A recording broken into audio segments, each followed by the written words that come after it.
devil in a red dress. Call 911, I'm a killer. You know I hate to confess. Bang, bang, got my hand on the trigger. The devil in a red dress. Call 911, I'm a killer. You know I hate to confess. Bang, bang, got my hand, bang, got my hand, bang, got my hand. Call 911.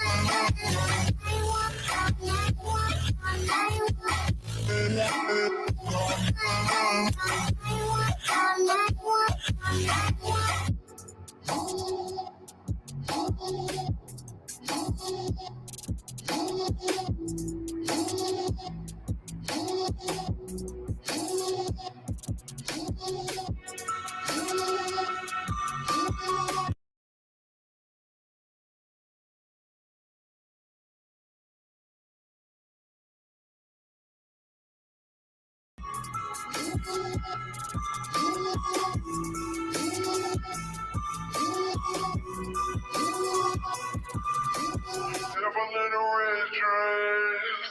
Call 911, I'm a killer. You know I hate to confess. Bang, bang, got my hand on the trigger. The devil in a red dress. Call 911, I'm a killer.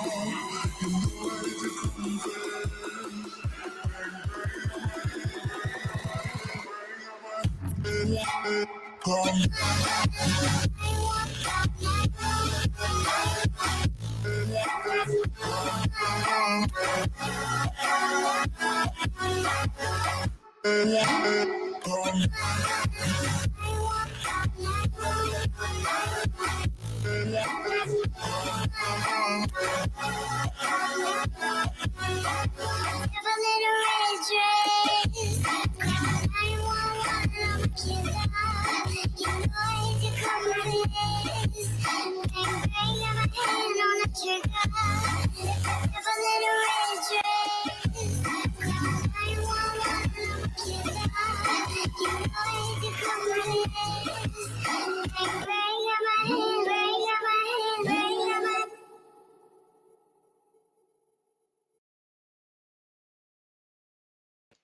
'Alright, alright, alright! It's open hangout! You know what that means? People's talking about whatever, and you are invited. If you're not a dick and you like conversation, and you're not stranger danger, we might let you come on in. So, there is a join link. We're gonna talk about this and that and the other, topics do float and move around, as per, whoever joins. Headless, welcome aboard. How are you doing today? Hey, doing good. Good. How are you this fine Tuesday? Doing okay, considering we had a blizzard yesterday. Hit a blizzard? Well, snow event, when you want to call it. I I 2 feet of snow in less than 24 hours. Okay. Snow event happening. Yeah. Yeah, we have a few people like in Colorado too that have had blizzards and so Yeah. in the frozen north, we call Canada America's hat, blizzards. Yeah. Except Sokka never has blizzards. No, he's on the other side of the mountains. They just get rain. Yeah. They don't get anything fun like this. They can't go tobogganing. Oh! I read that Toronto had a tornado. Did you see that? No, they didn't have a tornado. They didn't? No. What was it? That's where they had the blizzard. Oh, well, why did it say tornado? That's weird. Let me see. I don't think it's a tornado. Tornado. Let me see. Maybe I read that wrong. Or basically, how old is the news article?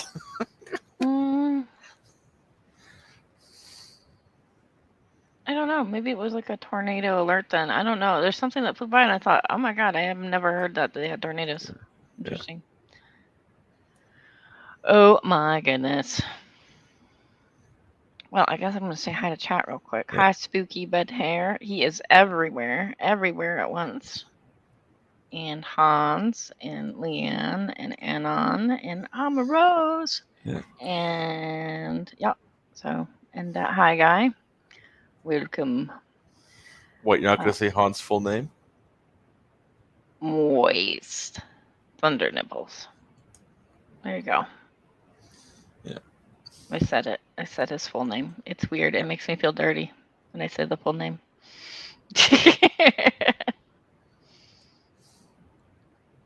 Do you agree that Toronto is one of the best cities in North America?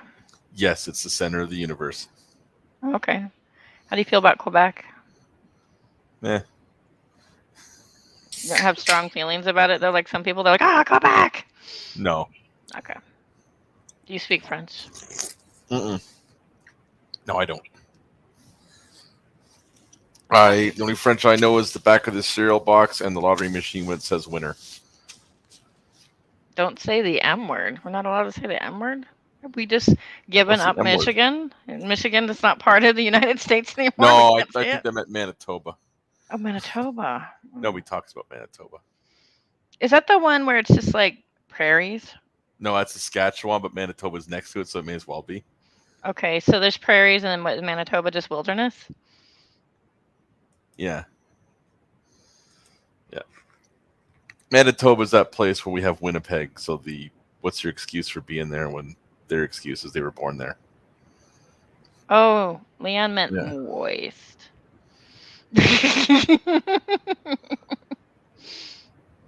Oh, man. Yeah. So I went and looked at the YouTubes and I was Next time you talk to Sokka, ask him about Winnipeg. He'll tell you all about Winnipeg. Winnipeg? I don't even know where Winnipeg is. I have to look at a map. It's in Manitoba. Okay. Wait, why would he be in a landlocked area? No, just ask him about it. Just ask him about it. Okay. Okay, I will ask him about it. Oh, Florida's just swampy. That's just like when you get too much, it's just swamp. Yeah. Do you guys have like a version of Florida? You know how like Florida's a place where people retire? It's the other Sunshine State. Like there's California and then there's Florida. Oh, okay. Yeah, we do. It's called Florida. But they're timeshares. Oh, okay. Okay. Yeah. So you guys dip into the United States? Yeah. Gotcha. Oh my goodness. And those people are called snowbirds. They go down and come back up. Yeah, I've seen snowbirds land in Arizona too. Like that's another one. Enjoy the desert. Yeah. Which is the complete opposite, like, of everything. But, Florida is the armpit of America. That's kind of how I feel. Really swampy. The armpit of America. Oh, man. So, on the YouTubes, we have bronies making videos, and they're dumb. The bronies are back. Yeah, they're back. I thought they finally gave up on that shit, moved out of their mom's basement. Well, that was Midnight. Midnight's been doing really pretty well, like considering where he was. No, I meant bronies in general, not just Midnight. No, I think the other bronies are still in their mother's basement. I think that's definitely the case. But one keeps making videos and they're just too horribly long to like cut through, and I have to put it on like 2 times speed and skip around because it's just annoying. And the other one's like, I'm really obnoxious, and I'm Karen Sharppaw. And he's like, but Agrippa! And one time Heretic wore Steve's face! And we're like... Oh, we're talking about bronies that we know. Yeah, there's bronies. I thought you meant like bronies in general.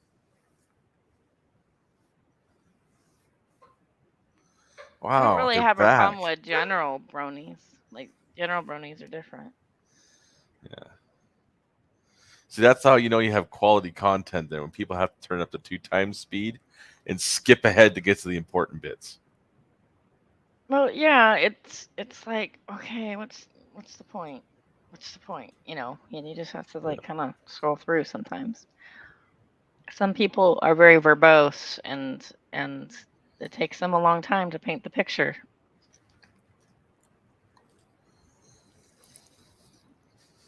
Yeah, I did set the dog alarm off. The dog alarm. Sally.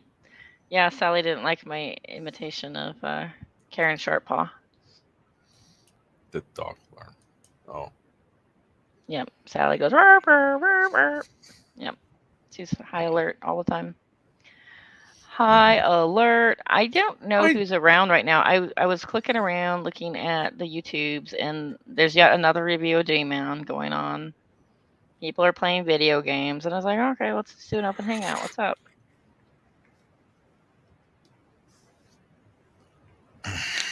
Vancouver only wins in facial hair and strange hats. Really? What kind of strange hats are you talking about? Like top hats? I Peter don't know. Pan hats? Pointy hats?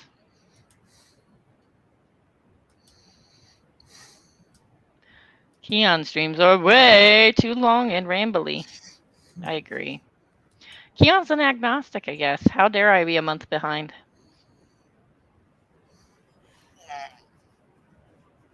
Man, flippy flops faster than anybody. Oh my goodness. So taking a look here, Neil, the 604 Atheist is on, In Time is on, and yeah, so I don't know. I'm just chilling here. Oh my gosh, I pressed a button and music's going. Let me turn that off. There we go. Whew, that was crazy. So now I guess we have to discuss the goings-ons and events of the world because there's not enough people to banter with. So I have to ask you, how did you lose your head? Oh, that question again. Yes, because the people want to know. I know the people want to know. I'm not going to tell them. Oh, it was traumatic. Yeah.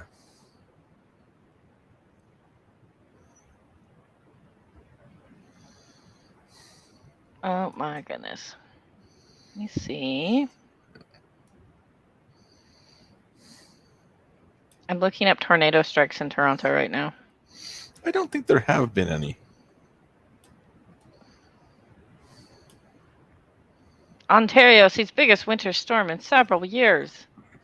Yeah.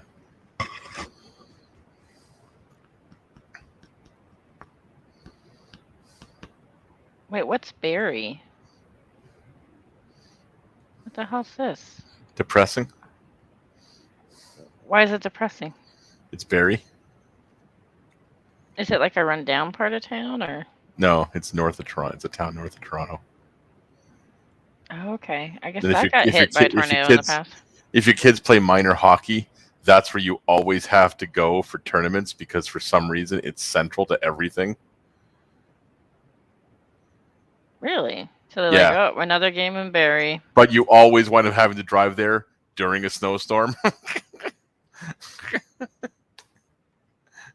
Well, apparently they've had tornado damage in the past. Yeah, they've had tornadoes up there. Just Toronto hasn't. Okay. I think it's just too close to the lake, really.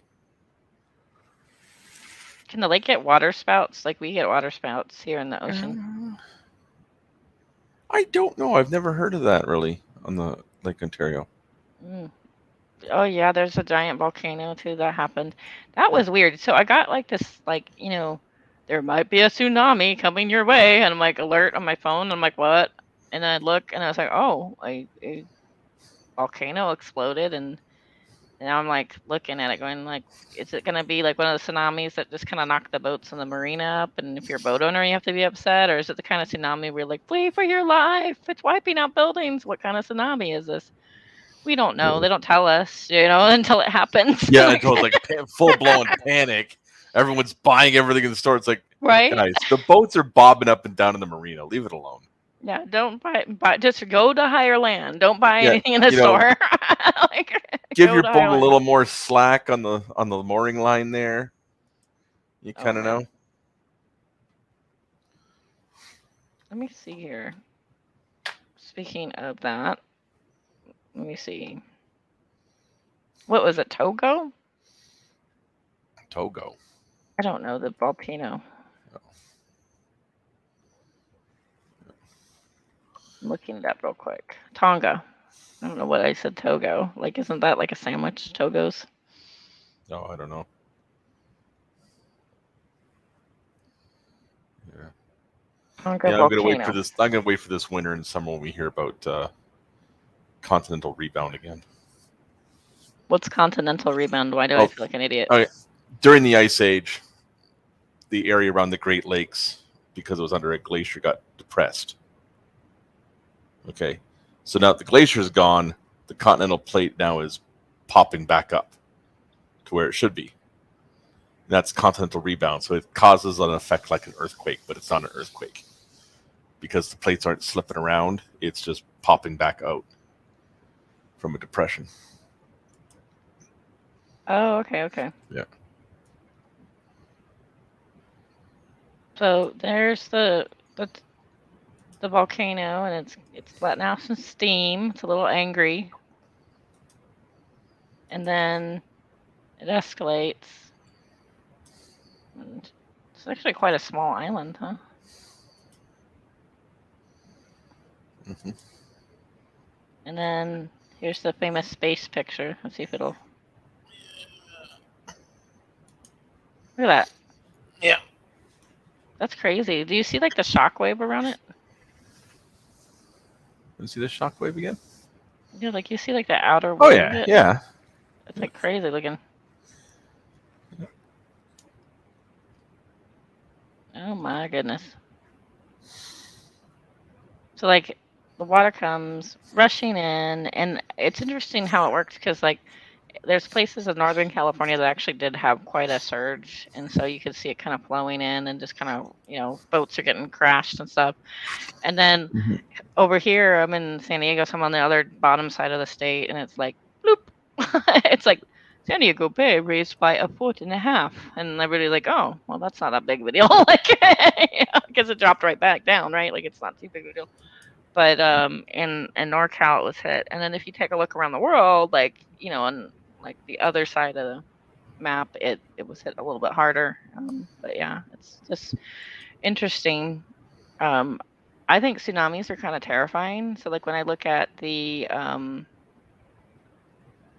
when I go to the beach and I see like little signs that are like tsunami evacuation, I always think it's kind of funny because the evacuation route is so convoluted and long that I feel like it's gonna catch up with you and you're gonna die, like if you don't have warning. So these idiots go out and they're like, "Oh, there's a tsunami alert. I'm going to stand at the very edge of this beach, and I'm gonna film it all." And I'm like, "Really? Like that's what you're gonna do?" Yeah, and like that's the day the big one hits. Right? They're You just see like, the "Here it water roll comes." out. Yeah. Yeah. Tonga tsunami. Let me see if I can find it.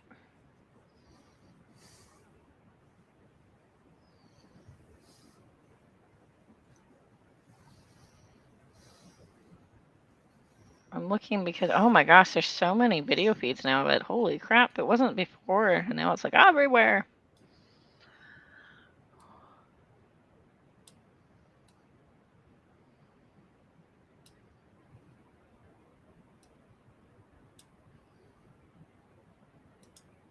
Oh, a British charity worker was confirmed dead. Tonga.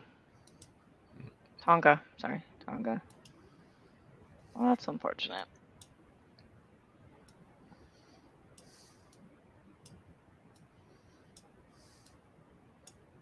Looks like it. Why would the? Okay, so the tsunami hit Tonga's coast. That's interesting. Didn't expect that.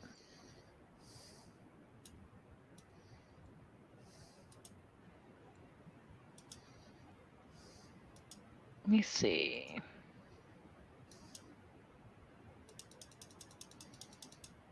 I'm looking through. Usually Australia's a better source for news like this than us, frankly. I'm kind of looking through theirs real quick.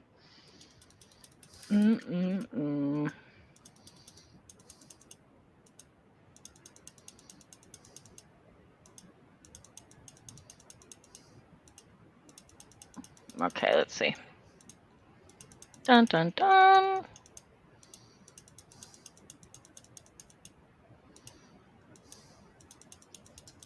Another eruption could be on the horizon in Tonga after a tsunami hit the island nation.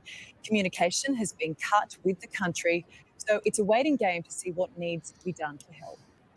More than 24 hours on, the devastation is becoming clear. These the first pictures out of the disaster zone, roads flooded and structures damaged across Tonga and Fiji after this violent volcanic eruption. The blast, the equivalent force of a magnitude 5.8 earthquake. There goes. Is your ears popping? Oh, Within 20 minutes, locals were fleeing a tsunami. But Their ears were couldn't popping escape. before it The actually eruption banged. in the That's middle of the interesting. Pacific sent Oh, it's shockwaves the air pressure then. globe, triggering warnings Wow. for Australia, Japan, the United States, and Peru. This morning, travellers are telling their stories as they return home to Australian shores. It was like, wow, it was like an explosion. It felt like it was just next door. The ground shook, the house, shook. It like everybody heard it across Fiji. These pictures of that explosion, just phenomenal. And for the latest on the situation in Tonga, we're joined now by Minister for International Development and the Pacific, Zed Seselja. Thank you so much for your time this morning, Minister. So there's that. Damn, that's crazy. I'd like to say I'm happy I don't live near a volcano, but we have one in Mammoth Mountain over here that's active. It's not like active, but it's not a dead volcano either. So interesting.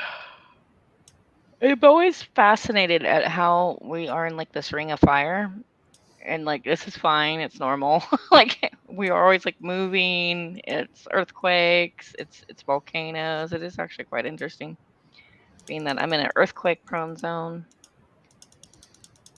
Do you guys have earthquakes up there? You gotta have earthquakes sometimes. No. But is there earthquakes like you don't have the permafrost thing or whatever they call it?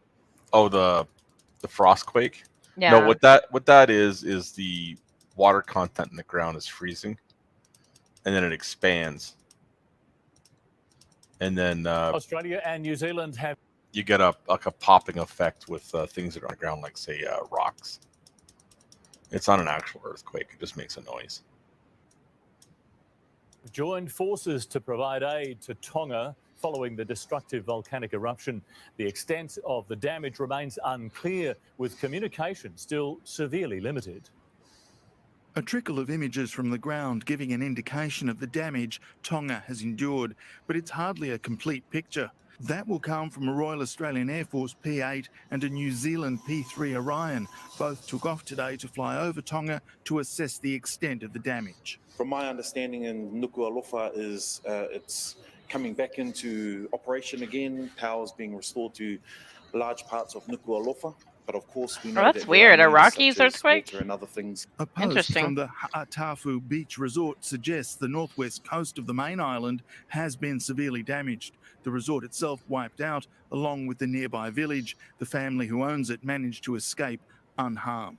This video was taken the day before the main eruption, a higher than usual tide, but no indication of what was to come.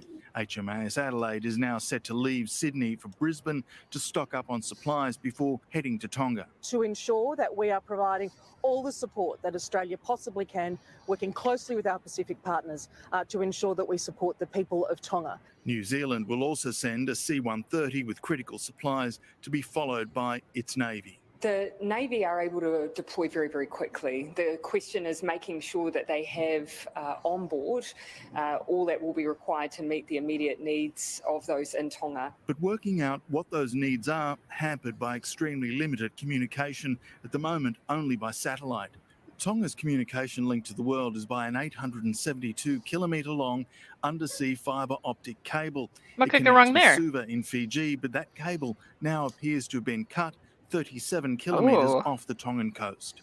The nearest ship able to repair it is 4,000 kilometres away off Port Moresby, meaning international communication could be limited for some time. Satellite images show the Volcanoes Oh. crater on November 17, again on January 7 with smoke emerging, and then with the crater collapsed just before it erupted. Experts have concluded that this eruption was one of the highest recorded at 30 kilometres. It's mostly in the stratosphere now. It's above the level that aviation flies at. So it's being watched by both New Zealand and Australia as it drifts over northeastern Australia. While there are still no reports of casualties or deaths, there are fears for British aid worker Angela Glover.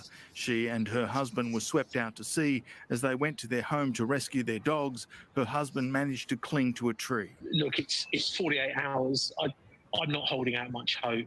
We just adored her. Aww. Yeah. Yes, lovely girl. Eddie Meyer, 9 News. Well, uncertainty remains tonight for Tongans living here in the southeast, desperate for news with no way of knowing if their loved ones are safe. Many are holding vigils for their families, praying they've survived. Dang.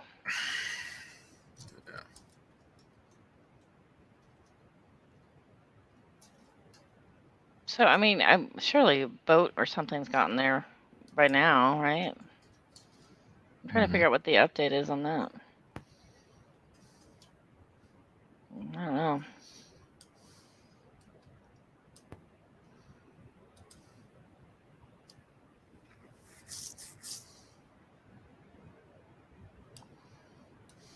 There are earthquakes that happen here, and it's like a jolt, and you're like, was that an earthquake, or am I just making this up? And then you kind of look around to see if something's moving or whatever, and it's like, whatever. And then it's like, oh, an earthquake was reported and felt by, and it's almost always Death Valley area. That sets those kinds off. And then there's this earthquake. There was one on, I think it was Easter some years ago. And I'm talking to my nephew, and I'm in the living room, and all of a sudden, like, there's this full swing effect, and I'm feeling it just move side to side, and I'm looking, and like stuff's dumping off of our shelf, and it's like, and I'm like, okay, and so I'm looking for a place to move away in case something just starts actually falling, and like, those are nerve-wracking because some of those swinging ones are long, and they're big, and you're going, oh gee, where's this one? And that time I thought, oh my God, this reminds me of the Northridge earthquake, and Northridge did a lot of damage to LA, and there's like the overpasses were collapsing, if you recall. And so I thought, is that the one where Dan Quayle said the top part fell on the bottom part? I think that top part fell on the bottom part. I think that was San Francisco. Okay. Yeah. Which, I mean, it did, but but yeah, that's just, I think it was the bridge in San Francisco what he was referring to. Yes, people, this was your vice president. And if something would have happened to Bush, he would have become president. Oh yeah, the whole running theme with Dan Quayle is how dumb he was, right? Like, he was dumber than Palin. He was super dumb. No, he wasn't actually dumber than Palin. He just wasn't quick on talking without a script. That was his problem. Oh, yeah. Right? So he just wound up sounding dumb because he's, just goes and starts talking, and it's like, no, don't do that. Right. Right. And yeah, describing that freeway when the earthquake hit it, yeah, the top part did fall on the bottom part. It just doesn't make him sound very smart when he says it that way. Yep. So the one that I was thinking about, the Easter one, turned out it was an earthquake in Mexico, and luckily the epicenter of it wasn't a very populated area. So like, it hit like Calexico and San Diego, and like by the time it rumbled over to us, it felt like, oh gee, there's something huge that hit. But I thought it was LA. I was like, LA's fucked. Like, it's another Northridge, but luckily it was kind of out there. So it was a potato of an earthquake. It was luckily not in the right spot to where it could have been worse. So we were lucky. But I don't know. Everybody has like their trade-offs of what they can deal with. You have blizzards, our ground rumbles. We have tsunami warnings occasionally. It's usually or nothing, but you never know. Do you get woken up at like 2, 3 in the morning from your cell phone blasting off with an Amber Alert? And if you don't pay attention to it, it will keep doing this every hour until you do.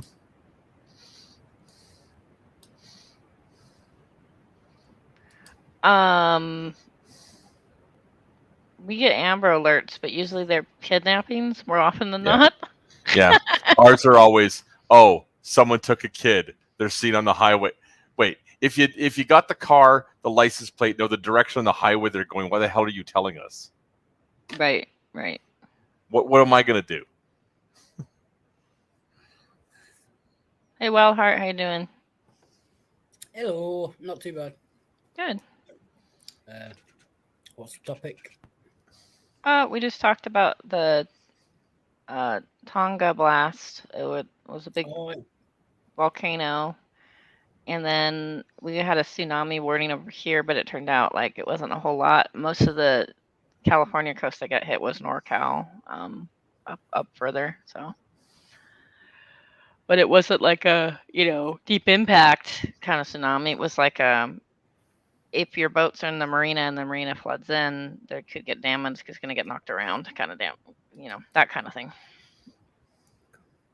But that's on our side. On the other side of the world, like there was actually some flooding and stuff like that going inward, so it was more serious.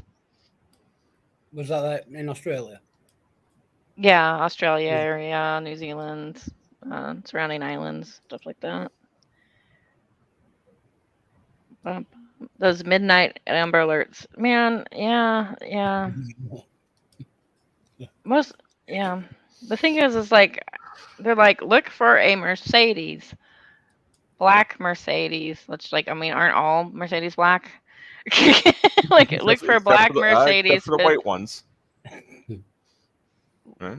Look for a black Mercedes, small kid, and usually it's a parent that's like, oh, we're divorcing. It's always a family member. Yeah, it's some weird like breakup thing going on, and they're like, look for them. I'm like, cool, I'll be looking for them, but I'm like,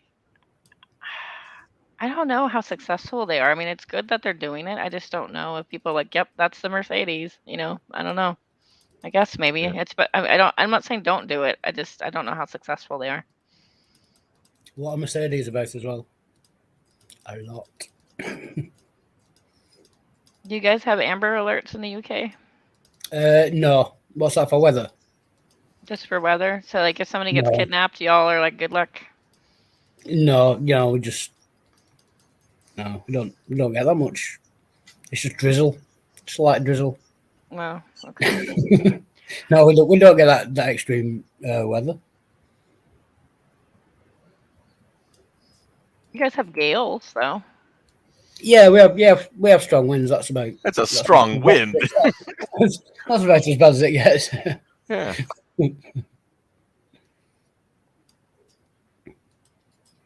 God obviously just likes people on the correct side of the planet.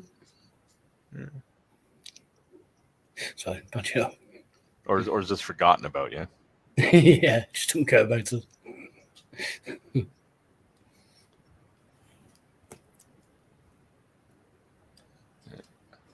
to see you, Edel's Chicken, by the way. Good to see you. Edel's Chicken. Yeah. No, God, here he is. Hi, Midnight. What's up? Oh, nothing much. I just found the title of the stream interesting. Figured I'd join. So have you guys seen this video? I always thought it was funny, and I always had questions about UK cops. So, like, in the United States, there's, like, some of our cops are, like, too aggressive and too militarized and very quick to, like, pow, pow, pow, pow! So, like, there's that. But then I saw this video, and I thought, well, here's the other extreme, where they're like, please remain calm. And I'm like, no, just tackle them. What are you doing? So I thought it was one of the weirdest encounters I'd seen, and I have questions. The motorway cops patrol the length and breadth of Britain 24 hours a day. But they're not the only ones looking out for problems on the roads. Motorway control room. They were in the central res. Why? So no. Exactly. Oh, they speak English? One speaks English, yeah. The one in the red. Yeah. We had a block coming There's in. this. Because we knew they were on. They're these twins, and they're running around, hopped up on something on the freeway. I have a couple of questions. Did the twins, can one speak English and one not? One did, one apparently didn't. That's what I got from what the guy's saying. What is the red? Good. The red car over there. I've got an ambulance en route for it. She seems all right, but I'm not a doctor. She has been knocked down. Is she the one that speaks English or the other one? Yes. Look at her! Look at Yeah, there goes Lord of the Green. Oh my God! Tonight, Councillor, we need ambulance. Senior What's happening? officers to the scene. We've got 2 possible faces. Actually running. He tried to grab her instinctively. Luckily for him, her jacket came off, or else he'd potentially have been in the carriageway as well. She was obviously struck by the HGV. Once the first girl had run out, the second one, for some reason, also decided she was going to run out into the traffic as well. Oh my goodness! I turned at that point to start running, and I warned vehicles behind. The last thing we wanted was vehicles further back in the backlog braking, swerving onto the hard shoulder and hitting us. You look after her for me. Okay, so they're trying to detain these girls that are running around on the freeway, and then one of them runs out, and then the other, and the guy tries to stop, but like only has a jacket, gets hit by the car. They're blocking traffic, and here's where it gets really weird. Like it's just weird, and I'm just like, what? I don't know if this would have happened in the States. I think we're too aggressive for it, but I think that. I think the UK is like so like hands off. They're like, okay, run in traffic. I don't know. I know they're in the USA. Yeah.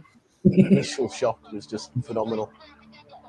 You can't believe that 2 people have just done that in front of you. It's okay, no, stay where you are. Stay. It's now a major incident. And we need backup. And we need backup to us quick. Oscar Tango 3-3 on arrival. Both females have ran out into the carriageway.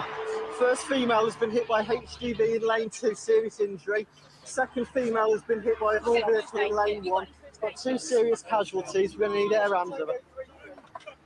We're police, my love. We're here to help. It's okay. Oh, look, there's a dent. Look at the dent. It's crazy. Have you ever seen that before? Yeah, mate. What the hell were they running for? Come on, they're on something. It's okay. It's okay. No, stay still for it. Stay still. Right, she's got a compound fracture. What is it, right leg? You can't be trained to witness and take on board something like that. Look at them, Mongols and Start dealing with it. But the actual shock is for a civilian, a police officer, is exactly the same. You can't believe what you've just seen. You stay still for me. Keep your head still. Keep your head. She's very delirious. Was she like this when you were dealing with her? No, stay still. Stay still. Stay still. PC Finlayson's priority is to keep her safe until the medical teams arrive. She is very badly injured. So I mean, they got their blanket. They're they're trying to keep her still because she's gonna go into shock if she doesn't, So like, okay. But the weirdest thing, like, they start running around again.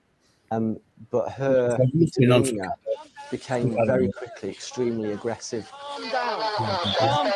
Calm down. Calm down. Mine's very aggressive, spitting at me. She is very badly injured. I don't know what's going on. Calm down.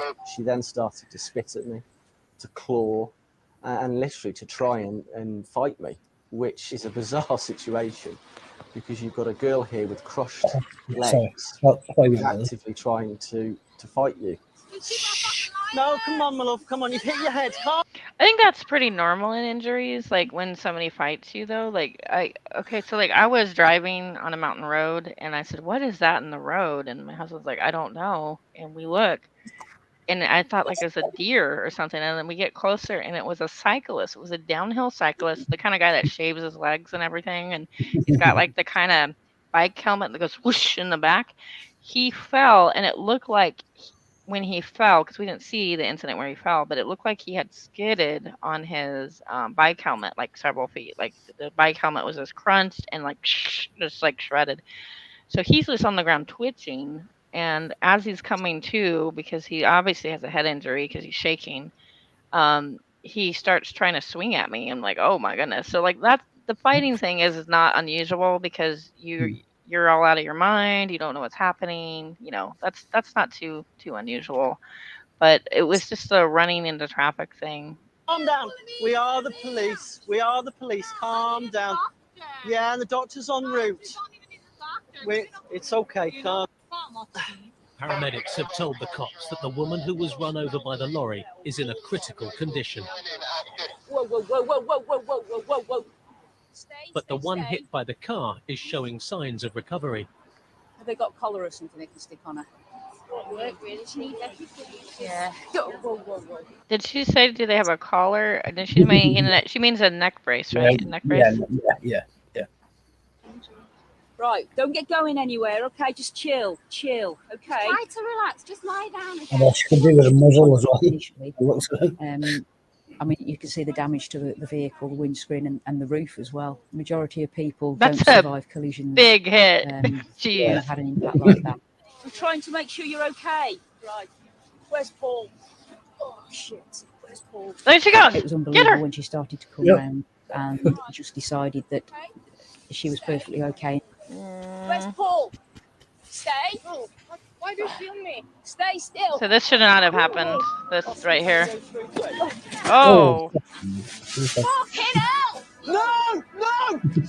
Oh my goodness. Her strength was absolutely phenomenal. The only time I've dealt with people with similar strength are those people that have been on drugs or under the influence of alcohol. Stay! Stay there. Calm down. Calm down. Calm down. Calm down. Calm down. Calm down. Calm down. Yeah, pedestrian Calm safe down. boat. She's looking to fight. She's in a fighting stance. I'm now confronted with a seriously deranged woman. Relax. Calm down. Never in the history of anything has calm down worked.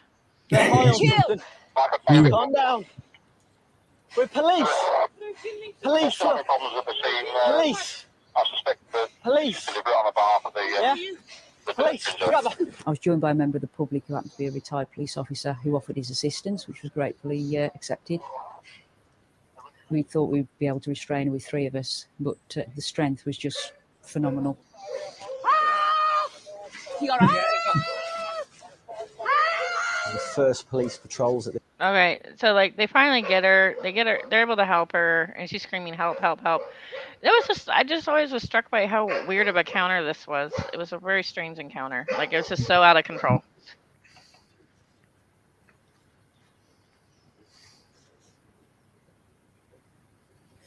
Yeah, just a lot of drugs. It looks like. Don't do Okay, drugs, no. man. Don't do drugs, and don't let the patients run off into the three-way. Don't that shouldn't happen either. Not twice, anyway. Not twice anymore.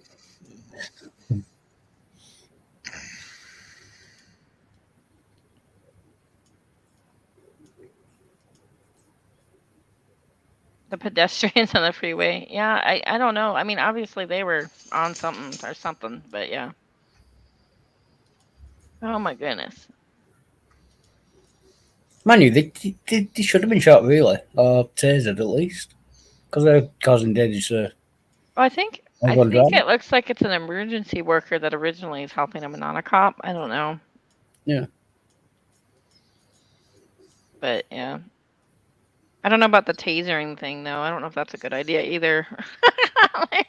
That's kind of excessive too. Slightly better than shooting them. I think that's Yeah, but I mean, there's a way to restrain people without tasering them too. Yeah. You can do the come along thing where you grab somebody's arm and you turn it to the side, and as long as you have their wrist turned, it's facing their arm, usually that works. But if they're really high on drugs, it might not. They might be like, oh, yeah, break my wrist. I don't care. Like they're that hopped up. So who knows? It did seem like not that great police as well. No, I don't think they're not. So how are the Canadians with this? Like, do they go, ma'am, calm down and let them run around?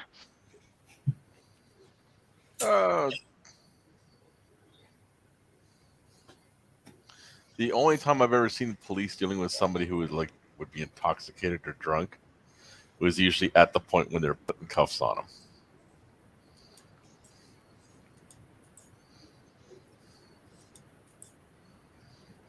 So I don't know. I've never really seen anything like that.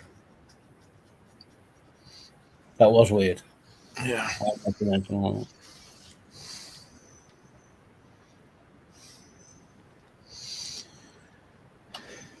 That's your answer for everything spooky. A cup of tea. Don't always work.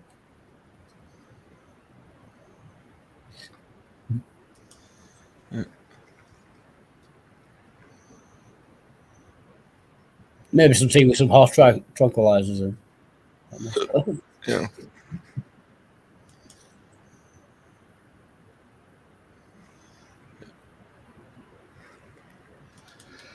Would Oh, you yeah. would you taser them? I would. Me? So what? Top So of what, that. Howard? How you doing today? Yeah, good. Not too bad. Are you doing midnight? Still doing your maths? Yes. Cool.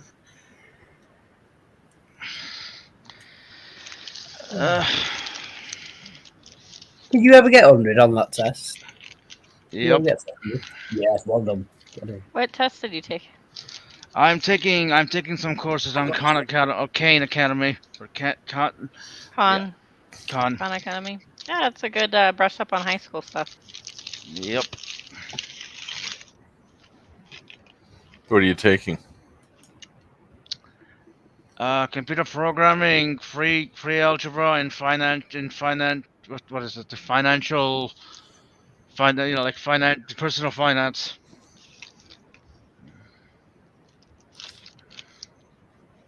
Personal finance, something that Shani and Reb should have taken. Yep. Or cooking.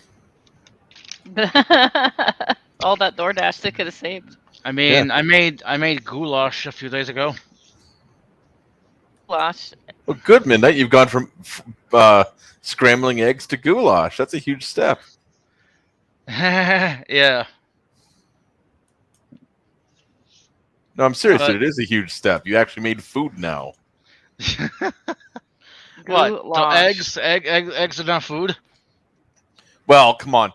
Really, you break an egg, you whip it up in a bowl, you pour it in a pan, let it cook. What have you done? I know why Bob get Now, my it didn't burn. You scoop it out, and you throw it on a plate. You're done making a scrambled egg. So, did you make Polish goulash, American goulash, or something else? I don't know. I just followed the recipe somebody gave me, and they came out all right. I was thinking gulags. That's a Jewish one, isn't it? So usually you include beef and pork, right? Beef and pork. I think. Usually, but what I included was what is it, like beef cubes or something? I forget what they were called. Bouillon? Oh, stock cubes. Spam. Oh wait, spam's ham.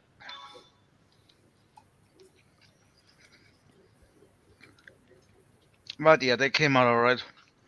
Or it came out all right. There's an orange bag in your background. What is that, Wild Heart? That is a loaf of bread. It's a loaf of bread. Interesting. Yeah. Okay. I have a gingerbread cookie bag that looks like that. Okay, I'm going to ask now, Wildheart. Yes. Why do you have a loaf of bread next to you by the computer? It's been there several weeks. It's inedible at this point. It is. Then throw it away. Then why is it there? Because I'm lost the bin bags. They're all full. They need taken out. You just take it out of the can and throw it out. We only get our bins emptied twice a week. Every 2 weeks. I mean, they get full.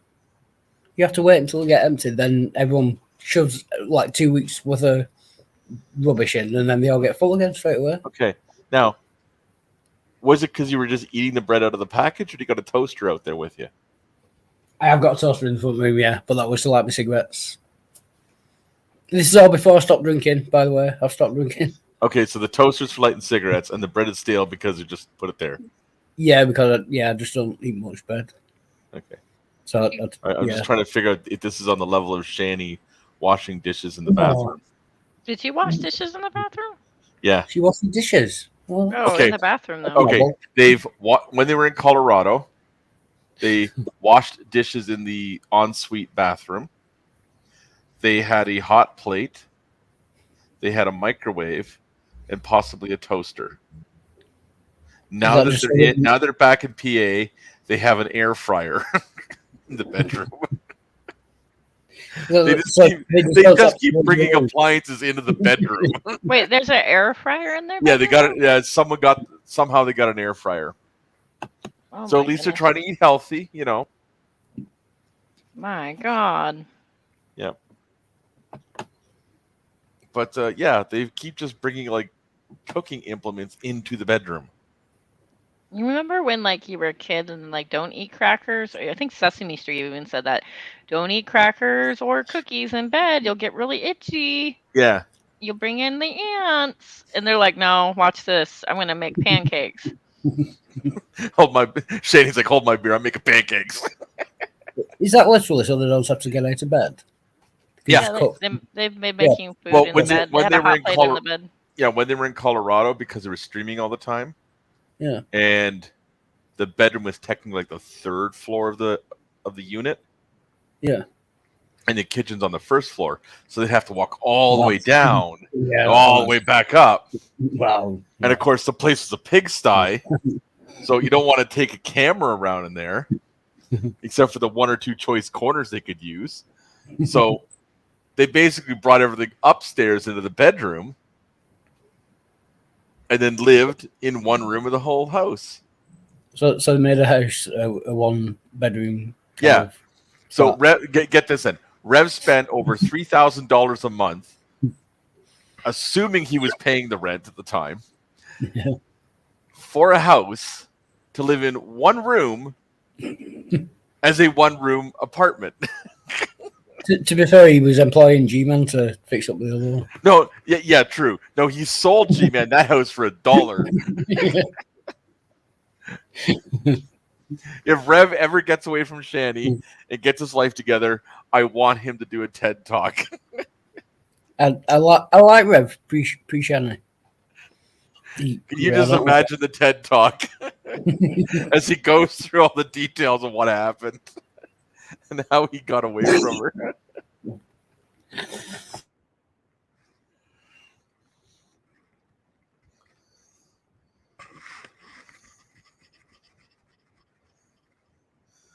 Yeah.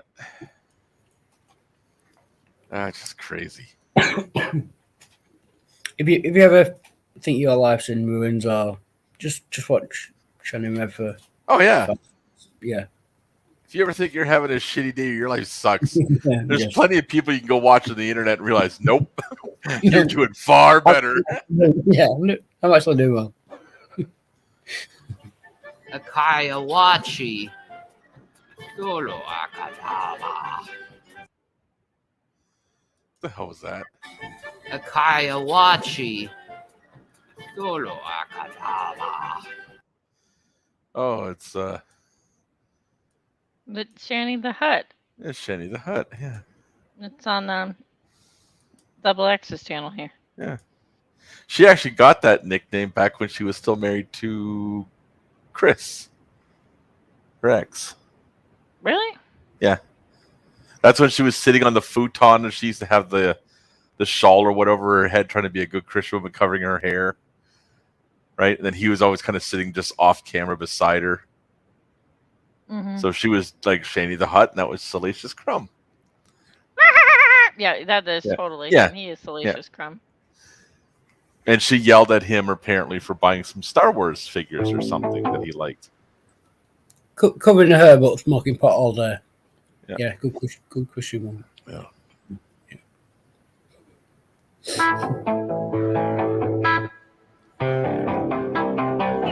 Hey everybody, I'll talk over the bullshit. So now How dare you, now, Jason? there's Shani this is not person, bullshit. This new person that Shani came in contact with called Truthfully Tricia.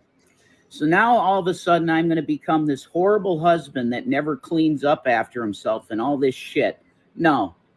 You're getting involved with people you don't have a clue who you're getting involved with, Tricia, and they're going to tell you lies about both of us, and maybe you'll believe them about me because you're anti-male or something right now. I don't know what the hell's going on with you. But I'm telling you that I was the one cleaning up mostly in that fucking place because nobody else would. I was the one cleaning in that apartment as much as I could. If you call that cleaning, I mean, we saw the cat shit everywhere. The son would take out the garbage most of the time. but I was the one keeping things down. Now, what you have to know before you start saying a horrible husband that doesn't clean up, before you say something like that, what you need to know is what these people did is they had that guy go in there and ransack the apartment. What? They took the furniture that Shani had set up and threw it down the stairs. They took the cat box and flipped it over, which did have stuff in it, which is my son's fault. How old is this kid? Yeah, if all else fails, blame your son. We've all saw the cat box. The cat box was right side up. It had caked on, like stuck poo, like that was crustated. It didn't look like it was hurled into the air or anything. It looked like it was there forever. So like, what the hell? Like, okay. And when he said he's helping clean up by keeping things down, does he mean he's not vomiting? He's helping clean up by not vomiting. He means that they weren't buried in trash completely. They were just mostly buried. Right. Okay, yeah, I will give Rev that. They were not completely buried in trash. They did have a walkway to get out of the bedroom and into the hallway. Yeah. That was maybe about a foot wide. So do most episodes of Hoarders. No, those are 18 inches wide. Say my name. Hoarders have standards. Holy spackle, Darth Whore. Yeah. So, yeah, welcome. I know you. Also, welcome to Hans Moist Thunder Nipples. Is this your first hangout? With you, yes. I did this once with Steve McRae, believe it or not. Oh, really? You poor thing. Yeah, about, I don't know, 2 or 3 years ago. I don't think it was under I think it was under my real name, but were you like doing that under duress? No, I had found through some atheist stuff a bunch of non sequitur shows and thought they were interesting, and it was like 1 week after the whole blow up and he had something, and I don't know, I just somehow fell into it. And yeah, you were given a link and clicked it, and that's where you ended up. Yeah, I just it was interesting. They were pleasant. I wasn't, it wasn't a fight or anything. It was before, then I started kind of watching him on Twitter, and that whole KJ thing just circled down the drain for me anyway. I guess other folks have had run-ins with him many years prior. That's how most of the guests end up after one shot with Steve. Can I just give you props for having Moist in your name? Anyone with Moist in your name? Yeah. That's yeah. Much that whole name is just jokes that other people in chats or I've made in chats, and then somebody'd say something. I'd say, well, screw you, I'm going to put it in my name. I think somebody didn't like the word moist, so I was like, well, I'll fix you. Who doesn't like the word moist? Women tend to not like the word moist. I don't get it. I don't know what it is about the word. It is kind of ugly sounding, moist. I thought it was Betty. Isn't that a staple of Betty Crocker cooking? Moist. Isn't that? I mean, you don't want the desert cake, obviously, but Well, there's many things that you would rather have moist than dry. I hear. But I'm bum. But I'm bum. I'm going to finish this clip, and then we can go back to chatting about your adventures with McRae. 1 second. Because he was supposed to keep that clean all the time. And they took stuff that was in the apartment and threw it all over the place, and that's how they filmed it. I'm sure that's how it went. That's what happened. So before you say it's a horrible husband that doesn't, I invited my friends. Before you say that it's a horrible husband that doesn't keep the house clean, you should really think before you speak. So, Jason, how did they get all the mold and mildew into the fridge with all the rotten food? Did they bring that in too? Yeah, I don't know. That's pretty skilled that they did. Yeah. My God. What about all the crap you had in that one little spare room closet thing off the bedroom? The piles and piles of crap you didn't take with you. I don't know. So Dr. Cross says they also were innocent and stumbled into McRae. Yeah. They're minding their own business, and they're like, "What's this?" Yeah. You know, I would say it's interesting because I didn't realize prior to the last couple of years that somebody could, live literally in a closet, exist on $400 a month, and his whole life was just internet, screaming at people via Twitter. I mean, Have you ever met Jesus is Lord? He very much lives in a closet. Yeah, I guess I didn't. But Steve McRae, King Steve, really does legitimately live in a closet. I saw the clip. He mentioned his rent once, then we figured out the square footage of the house. Yeah. Mine is shared spaces like kitchen and bathroom, and he literally is paying per the square foot. Right. Well, he has a I thought clip. you meant metaphorical closet. Well, I saw a clip where he said he was screaming that I literally live in a closet. And he ripped down the green screen and moved his laptop around, and I think he was sitting on his bed. It was very small. But now, hasn't he moved? He's moved a couple times, so he's no longer in the closet. Now he's couch surfing, I guess. I don't know. No, I think he's landed again. So he's now in a area of Cali that is considered like another meth area. Kind of. Another meth area? Well, it's like in the part where like as you go like away from the shoreline, more and more and more and more inland. Like he's away inland now, and with that comes some interesting baggage with the folks that are there. But that's where he is now. Why did he move away? Didn't he used Well, to he was in a talk a place that lot was too expensive just recently. Like he can't live in LA proper. There's no way. Not for a guy that's like, I want to pay $200 a month in rent and I don't want to work. Obviously, I have a piano. I don't know where you can rent for $200 a month. So Well- what Bangladesh. Spackle's trying to say here is that if you're in California and you want to work, the perk is you get to live by the beach. Yeah. If you don't want to work, you got to live over there with the crazy people. And hope Away that you from the make money beach. somehow and Yeah. that somebody rents you a closet. Yeah. Yeah. My brother lives in LA. LA is not my favorite city. LA is a place where I visit and go, I want to look at the museum, like the Museum of the Science in LA, or they have really great art museums. I saw the Blue Boy when he was on display there. Oh, wow. LA can be great for the museums, but outside of that, you have Anaheim for Disneyland and stuff like that. But outside of that, like to travel and do life in LA is so stressful to me. Like I've been there and stayed there for a while, and I'm sorry, Dr. Cross, if that's your city. I find LA a bit stressful. I'm in San Diego, so like San Diego is like more low key, and we're still a huge city, but we're not as stressed. And driving in LA freaks me out. Like the LA traffic freaks me out. Now, if you ever want to be freaked out by The tar traffic, pits. drive in Italy. Those people are just Are they? crazy. Where's Fabio when you need it? Fabio says we are horrible. Oh my God. He's like, you guys are idiots. I was like, well, where did you drive? California? Oh, maybe. I don't know. Well, I've driven in LA and I've driven in numerous parts of Italy, and man, Italians on the highways, they just drive wherever the hell they want. They don't stay in the lanes. They just, if they want to straddle the striped stripes down the middle of the road, they do that.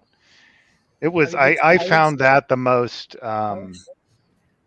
craziest driving that I've ever experienced, and I've driven in like all over Europe and all over the U.S. and Canada. Paris. And Paris. That's got to be worse than this. Paris? Oh yeah, I've driven in Paris. That's just busy. Yeah. Paris, New York City. I've driven in L.A., Chicago. I've driven Toronto. Lots of time in Toronto and Italy. Now the best place I've ever driven is Germany. Those people do not F around. Okay, all right, Han. Autobahn. Yeah. Since you've driven in Toronto, I have to ask you, what's your top speed you've done on Lakeshore? Down by the CNE. Down by the CNE, not very fast. Oh, maybe come 100, on. maybe 120. When you get off the Gardner, you hit that ramp and you get down there. How fast have you really gone down that strip? Not. I'm always because they have those motorcycle cops sit out there and tag people. I guess they do now. They do. I used to ride my bike up and down there all the time, and you'd see those cops. And I actually, luckily, I work downtown and I lived out in the beach, so I didn't have to come from that part of town too often. Yeah. Just so everyone understands, that little strip of road I'm talking about that I'm asking Han if he drove on. Part of that road, there's gates that they can close off, and then that piece of road in there becomes part of a what would you call it, like a stock car track? Oh, you mean when they have the Indy down there? Yeah, it was NASCAR or something they do. Yeah, that's it's not full blown Formula One, but it's they do racing. Have you ever? You take your regular street car on that, you get off the ramp and get on there. You can easily punch it up to 140, go boom, right down the whole road. Yeah. Have you ever been down there when the Indy was going on? I went down there once. No. Oh my God! I made the mistake of going to Toronto doing Caravana. Oh, geez. And I didn't realize it was Caravana. Oh. I got off. I'm now stuck on that little piece of road on Lakeshore down by the lake. And I'm realizing, you're screwed. Why is the traffic stopped? Why is everyone parking on the side of the road? Yeah, that's. Well, I've been to that. And why is it taking me an hour to go like what would normally take 5 minutes? A block. Yeah, and then I realized, it's Caravana. Yeah, that's crazy down there. I've been to the Isle of Man TT. Seen that racing? Motorbikes. What kind of car is that? No, motorbikes. Oh, motorbikes. Excuse me. An island. Yeah, little island. Oh, Isle of Man. Yeah. Oh, I hear that's like just insane. Yeah, in madness. Yeah, like really guys like 200 miles an hour on like cart paths. Just normal roads. I used to work in Luxembourg, and my client was a British bank, and so I had to go to the island of Jersey and London every other month. I'd go to London every month and the island of Jersey every other month. Those roads on that, I'm assuming that the Jersey is similar to Isle of Man. Those roads are not roads. It's like a cart path that they paved. Yeah. And to think that they're going that fast on to think that they're going that fast on motorcycles is just crazy. Yeah. But I've been to that Indy thing, and you can feel the cars go by you, the sound they make, it resonates in your chest. It's crazy. I mean, just with one of the crowd is dangerous in itself. Well, European has all those. What is the racing in Europe where they drive out in the wilderness and there's two guys in a car? One guy's got like the map or something. I don't know. And they're always, you can watch it on YouTube. They're always sliding into the crowd. Colin McRae. Yeah, Colin McRae. Is he? Okay. Yeah, I've never seen one of those in person, but I've watched enough of the accidents on YouTube. It's crazy. Headless, are you? I'm sorry. Go ahead. There's always Audi TTs cars or Ford. Oh, okay. Ford. Yeah, some kind of Ford. I don't know. Headless, are you in Ontario? Yes. Cool, but not in Toronto. I'm around Toronto. Okay. I enjoyed living in Canada. I luckily became a member of the country, so I can go back when I'm right now I'm in America right now. Have been for the past year and a half, and I can't wait to move back to Canada. Yeah. So as somebody that's not usually in the US, are you terrified of our healthcare system? Yeah, well, to be fair, I spent the first 39 years of my life living in America, and then I moved to Europe and then to Canada. But yeah, I don't know if it's a funny story, but I had to go establish a doctor relationship here, right? So I went in and excuse me, he said, "Oh, I've got to run all these blood work tests on you." I said, "Oh, okay," not thinking anything of it. $2,600 bill. And because I lived so long in Canada, there's no bill involved. And I'm like, so the next week he wanted me to come back, and I'm like, what the fuck are you? This is insane. Who did Dr. Fauci perform these tests? $2,600. What is there gold involved? And that's uninsured. Like, are you insured or uninsured? Because that's expensive insured. I don't know the question you're asking me. I don't know how to answer it. I had private insurance at the time. I now have insurance through a new job, but they aren't covering all of it. So I'm arguing with them. I'm like, well, what is all this fucking deduct? It's much better in Canada. And I remember I was living in Canada when Obamacare was going on, and I would watch the TV ads. In Canada, they'd show it like, these Americans are such idiots. And I gotta say, the healthcare I got in Canada was top tier. Matter of fact, the healthcare I got in Europe was good. No complaints whatsoever. And the healthcare here is good too, but it costs a crap load of money. And thank God I can afford it and I have insurance. But if you don't, I don't know what you do. You're screwed. It's the number one reason people go bankrupt now. Is it true that they'll leave you on the side of the road if you can't afford the ambulance to take you to the hospital? Is that a myth in America? I think that's I don't know. I know that I've been taken. I was involved in a road cycling accident, and I had to be hauled in an ambulance and spent 3 days in and out of the hospital seeing all kinds of specialists. And I think I got a bill for $20 for the ambulance, but my supplemental insurance paid for it. But here I think it's $400 to $500 for an ambulance ride. That's if you have it. Wait, where did you get the $20 bill from the hospital for the ambulance ride? Toronto. Wow. I think it was for the ambulance ride. But that's outrageous. Tell me about it. In the UK, they actually paid for a taxi for me to go to the hospital. Not even an ambulance. They paid for a taxi. They paid for it for me to go. Well, I have sort of a funny story about hospital, and my ex-wife had a heart issue, and in the hospital for 2 days, every test known to man. And the last test they were doing was that thing where they stick the balloon through your leg up into your heart, or the camera or something. I don't remember what it was. Anyway, they took her away. They said, we'll be back in an hour and a half. And it had gotten on to about 2 hours. And I was starting to get a little nervous. Went out and asked the nurses, what's going on? They, don't worry. So I'm sitting in her room, and this guy comes in. Swear to God, he has a clipboard and a white jacket. And he looks at me, and he looks around the room, and he looks at his clipboard, and really meek. Says, are you Mr. So-and-so? I said, yeah. And he goes, is your wife, I said, yeah. So now I'm thinking, holy Christ, she died. This is the loser they send in to tell you that you're... He goes, I'm from accounting, and we need to talk about the TV remote rental. It's $2 a day. How are you going to pay for that? Wait. TV remote for the TV in the room that she's staying in. It that was all we nothing to do with the procedure, and they want to know how you're going to pay $2 a day for a TV remote. Wow. Yes.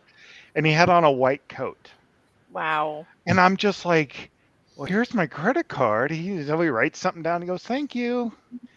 And I'm just They're like, going to charge you $60 a month for a TV remote. Yeah. What are you going to do? Take it home? Well, that was at the Catholic College. That was at Michael Guerin down in Michael Guerin out in anyway. Yeah. Isn't that crazy? I think it was for the batteries or something. It's because they probably can't charge anything, so they find any little way to generate revenue, Oh yeah, they're like, so I heated up a blanket and put it on you. Charge. Well, they don't.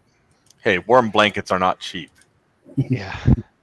My ex was in the hospital for 2.5 days. They did.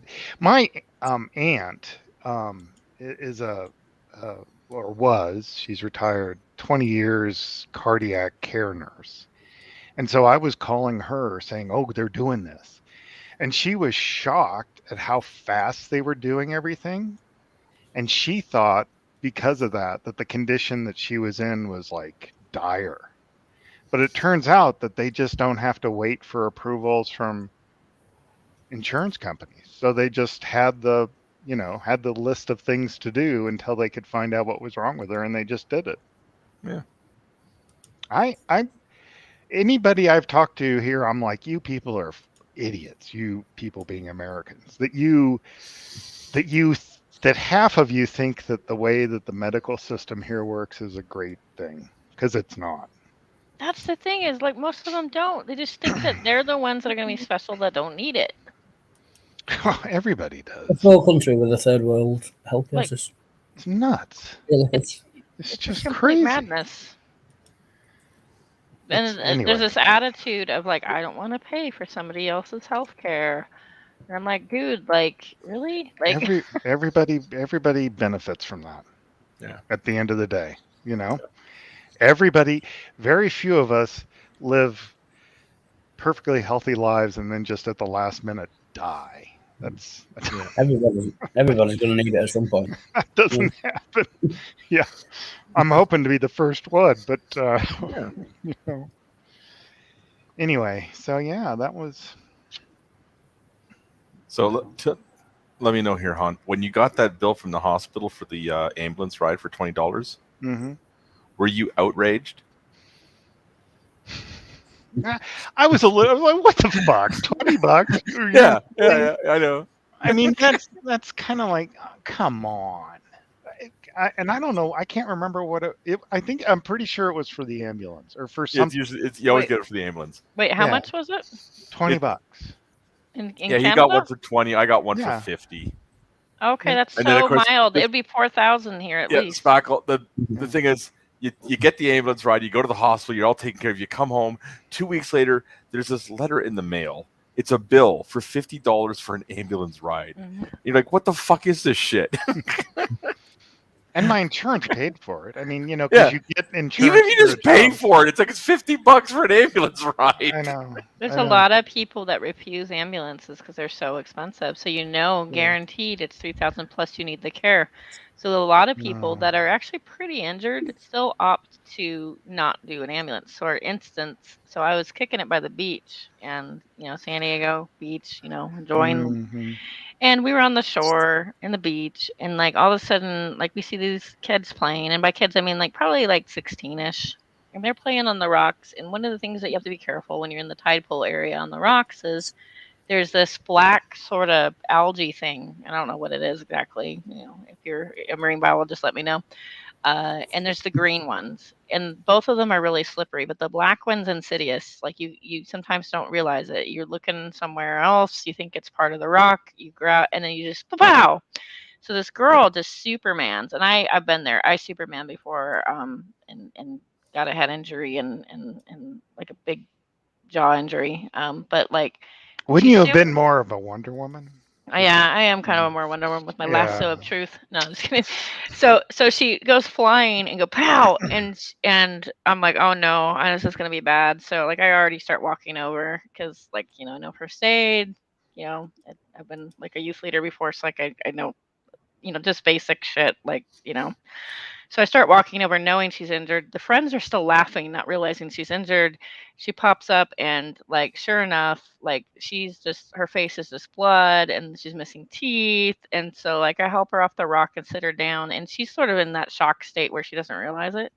Well, anyway, lifeguards come and they're all hunky, lifeguards, and they come in and she's like, hey, and they're like, yeah, you have no teeth. and so like they're like, we are gonna call an ambulance, and she's like, no, because she's convinced she's gonna be in so much trouble, not for like anything except for calling the ambulance part. Like I've been told that just if you can avoid the ambulance, we're gonna just handle it. And they're like, but you're a minor, we have to call an ambulance. And just the panic that people go through over that is interesting, because like, yeah, technically you could probably drive that in, but like I can see why the lifeguard wants to do it, but the panic that people go through trying to avoid the ambulance, or should I call or should I not? Is it worth it? And people just like kind of like weigh the options while someone's having a heart attack. Like these are real choices in the United States that we make that I think are really stupid. They should not have to be made. Also, that Bezos can have another rocket ride into space. I mean, basically, right? That's true.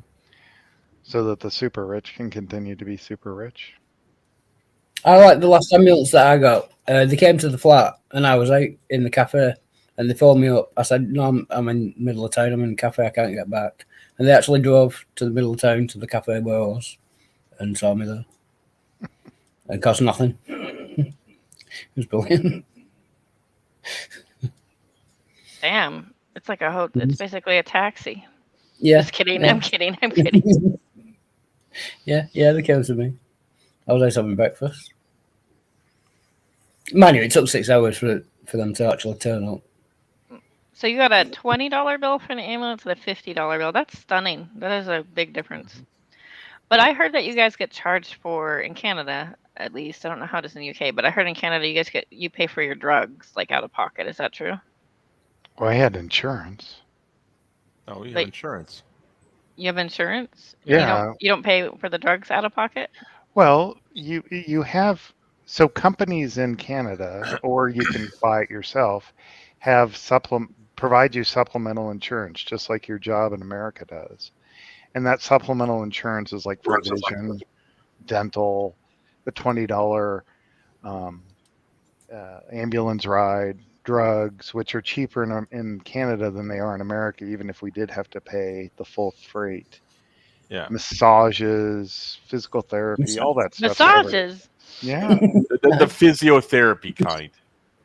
Yeah, it's not the happy ending Robert Kraft kind. In the UK, I hear, if you don't work, it's free. Prescriptions are free. You get all your drugs for free. If you don't work, if you work, you pay for them. To be fair. Speaking of ambulances. Yeah, that would be so. Yeah, I don't think that. I think the drug costs in Canada are, the government controls it, right? Yeah. That's why That's why in the U.S. they made the law that Americans couldn't get prescriptions from Canada. That I think Trump changed that law, and then Canada came in and said, "Whoa, well, tough shit. We're not going to let you suck up all our supply, and then our citizens get screwed." Yeah.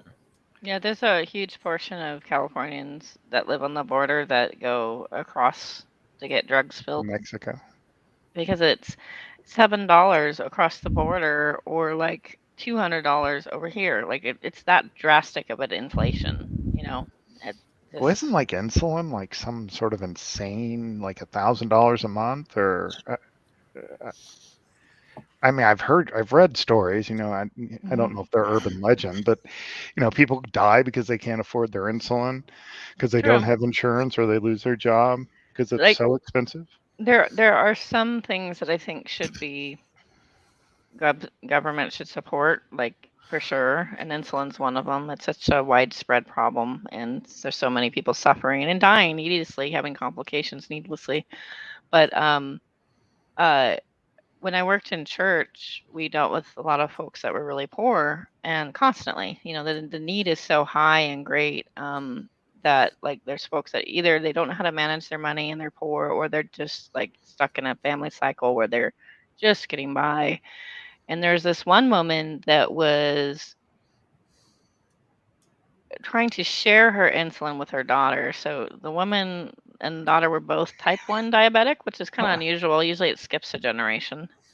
And they were trying to share the insulin together because of financial reasons. And so what would happen is the mom would often go without the insulin and end up passing out and having episodes and stuff like that. And it just was like, holy crap, like it shouldn't have to be this way. It shouldn't have to be this difficult.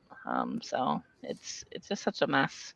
Yeah, there's a lot of things that once I left the United States and started to kind of experience a little bit more of the world, I didn't understand why it has to be the way it is in this rich country. But, I'm not going to get because that's socialism. It's next to communism. Yep. You're anti-American and a globalist if you believe in a little bit of socialization. Yeah. Except for social security checks and fire and police and the library and all the other stuff that's already Oh, now there. you're sounding like a libertarian, aren't you? Oh, goodness. Well, I mean... Next thing you know, you're going to want to go drive on the roads for free. Yeah, exactly. Yeah.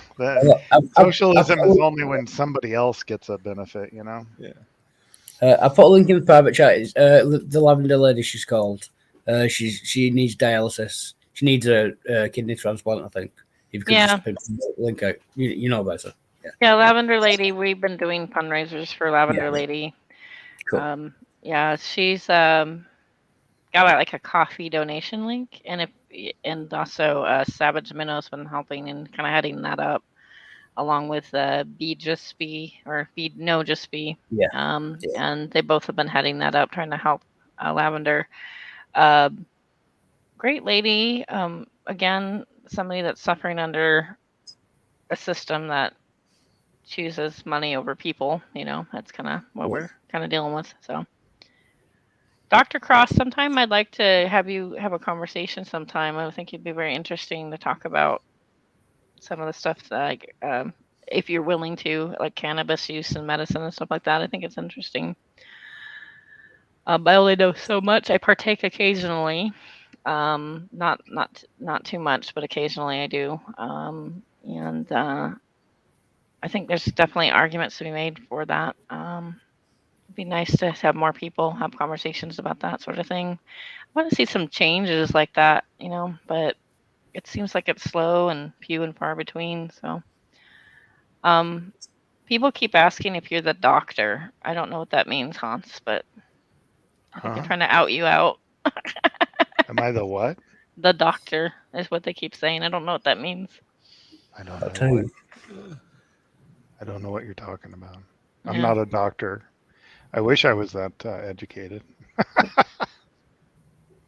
Well, you definitely get to travel some. So whatever you're doing, that's good. Well, hired gun. I've worked in financial services, and luckily, the world is full of locations that want to hide money from the tax authorities. So I've been Jersey. You mentioned Jersey, that's one place. Yeah. I used to work in Luxembourg, and I once got offered a job in the Cayman Islands, and unfortunately I couldn't take it. But anyway. So you and Agrippa work magic. Got it. No, wait a minute. Han, you said when you got offered a job in the Cayman Islands and you couldn't take it, you couldn't take the job offer or couldn't stand being in the Cayman Islands? I couldn't.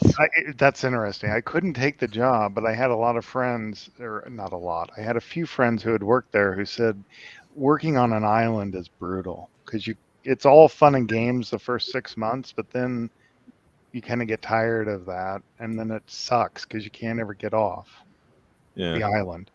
But no, at the time my wife, I had kids, and she had a good job. She didn't want to leave, and we had a house. You know, it was it wasn't the right time. It's not so easy to just pack everybody up and tromp off to another country, and I've done it a couple times, so I could appreciate that. But my kids were older. I had a daughter, and at the time she was in high school, and that, you know, nobody wants to move their kids when they're in high school. Yeah, that's like when they're breaking these big time memories, right? You know, prom and stuff. You don't want to hey, uproot you. You know, my daughter. Here's a good question though, Han. Yeah. If one was to work in the Cayman Islands, could you have your paycheck deposited in a local bank account? In America? No, you're working in the Cayman Islands. Yeah. I mean, I had. And then and then when you leave your money there in the local bank account. Yeah, you know, I should have done that. I had accounts in Luxembourg when I worked there because you had to. Yeah. And it's a bitch to get. It's actually harder. So money laundering is kind of one of the things that I've worked on, not done, worked on over the years.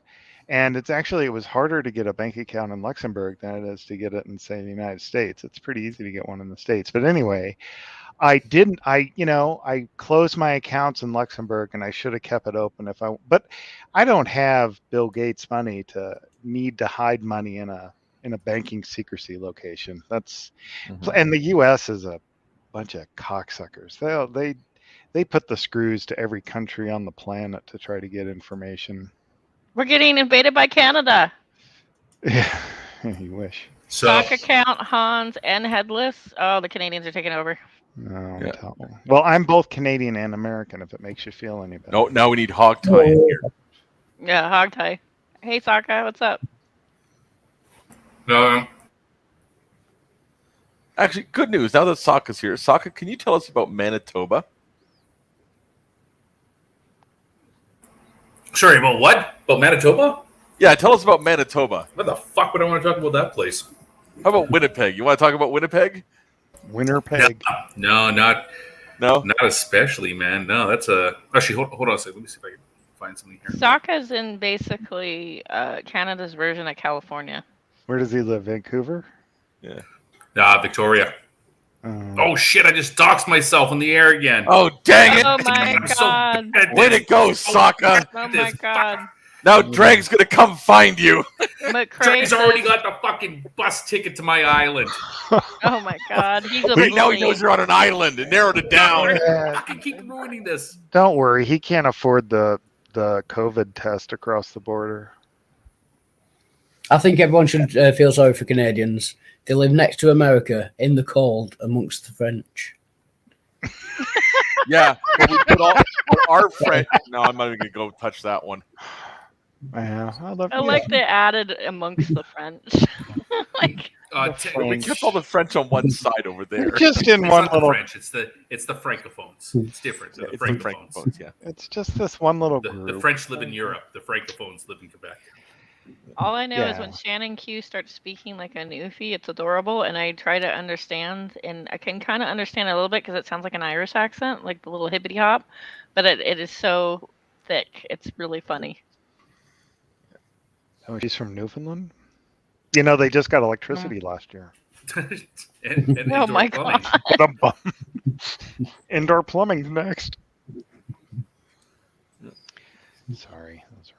It's low very blows. rare for me to meet a Canadian like that I don't like. And then Cheshire came along and said, "Hold my beer." Yeah, she's a I know. trip. It's quality over quantity.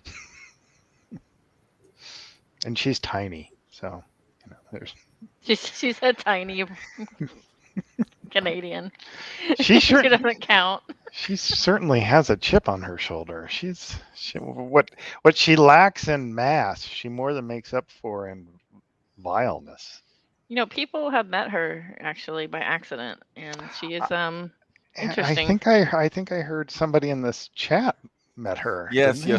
Wait. If you say people have met her, Spackle, that means more than one person has met her. Who are the other people who have met her?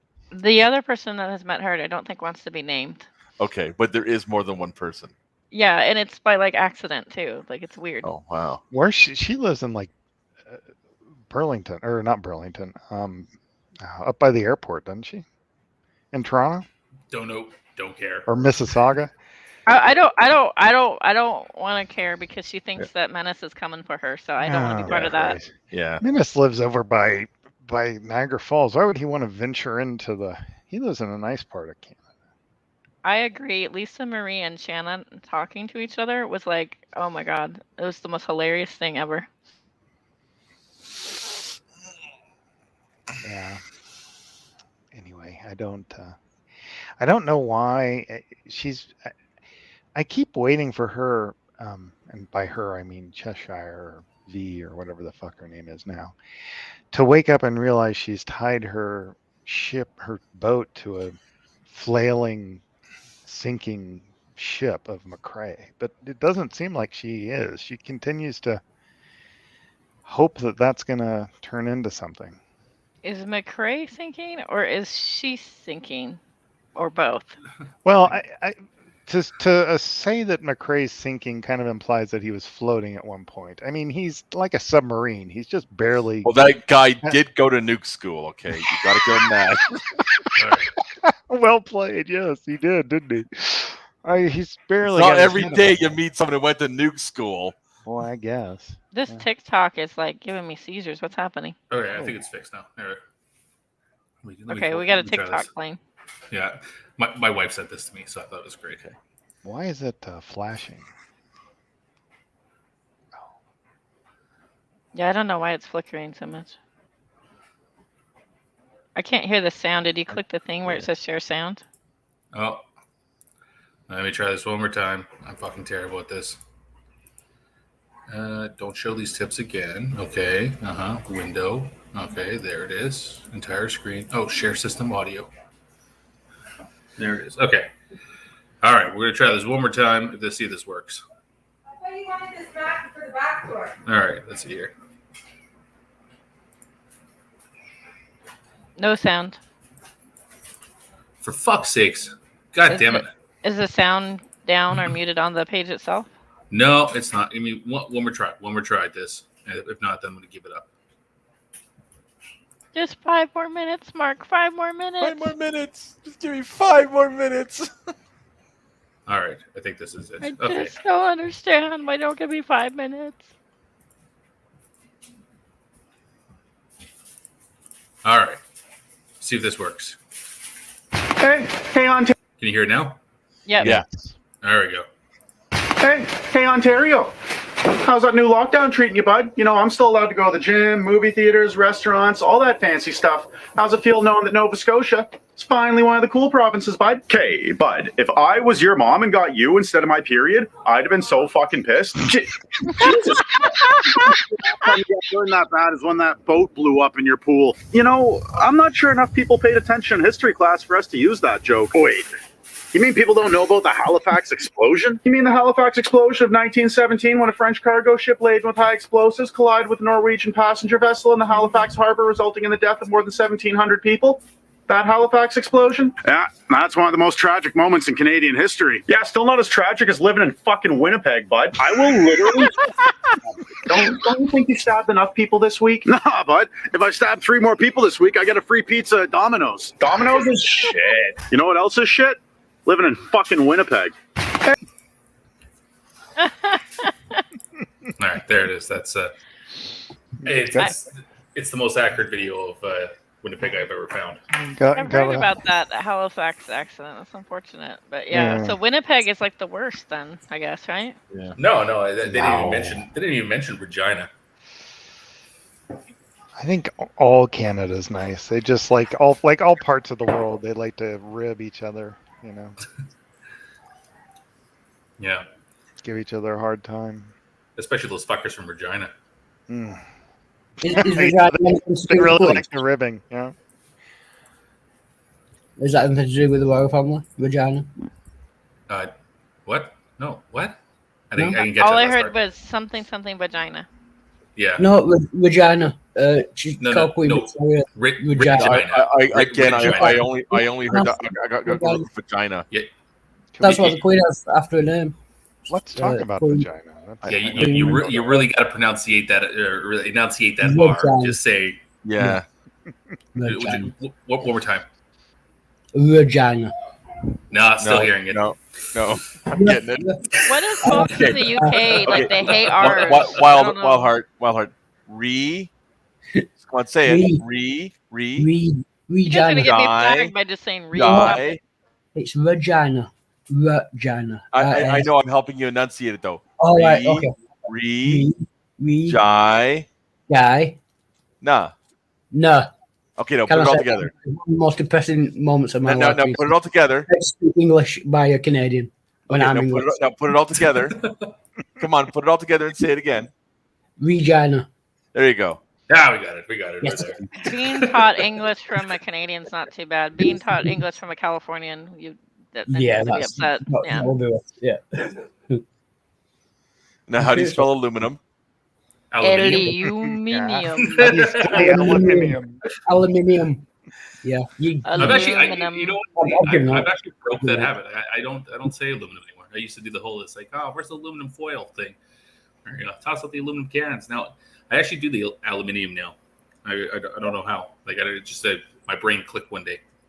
Because we invented the language, we get to make the rules, so we're always right. I know all the English Whether words. we're A right to or not. Z. I get the best all words. the best words. The best Yeah, words. best words. Yeah, the best words. So, Sokka, did you hear that Han started out in a McRae hangout, and this is not his only hangout? What, tonight?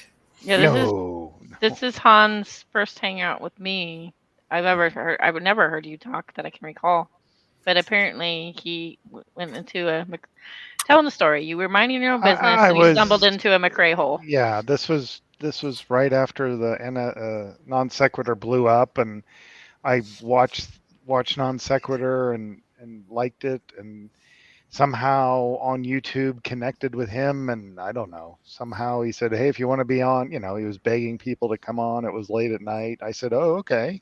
I've never done this before. I've actually also talked on, you remember when Demi or Anti-Ordinary, I don't remember her name, did that great debate. I talked a few times on that. Oh, okay. Maybe you have talked to you then. So I wasn't there. I don't know. Yeah. That asshole Brent Keane jumped me a couple times. The manatee. Almighty, that guy. I even tried to be nice to him at first, and then he just started being himself, which I realized, but anyway. Yeah, that was interesting to let him go, because usually he's blocked everywhere and people had enough of him, but it was interesting to see new people experience the BK and just kind of fresh eyes, and how it ended up exactly the same way as everybody else's experience. Yeah, he's quite the person. But that great debate community, I did like. There was a gentleman who's on your streams often. He's like in Ohio or Indiana or Illinois, lives on a farm. Serb, yeah. Yeah. It was Hex. Fine. Yeah, I asked him about 3,000 space-related questions, and he was very patient and very knowledgeable and was able to clear some things up for me, so I appreciated that. He was probably getting it was probably, for him, it was probably like listening to a toddler continue, why? Yeah, Serb is interesting. He can be very patient and knowledgeable, and he also can argue about whether or not baby carrots are actually carrots with you for 6 hours straight. Fireman, paramedic, just God. God. He's got some bad political takes in my mind, but he's a good guy, yeah. Yeah, I enjoyed talking with him. I still don't understand space, though. I can't wrap my head around what it's like. Because,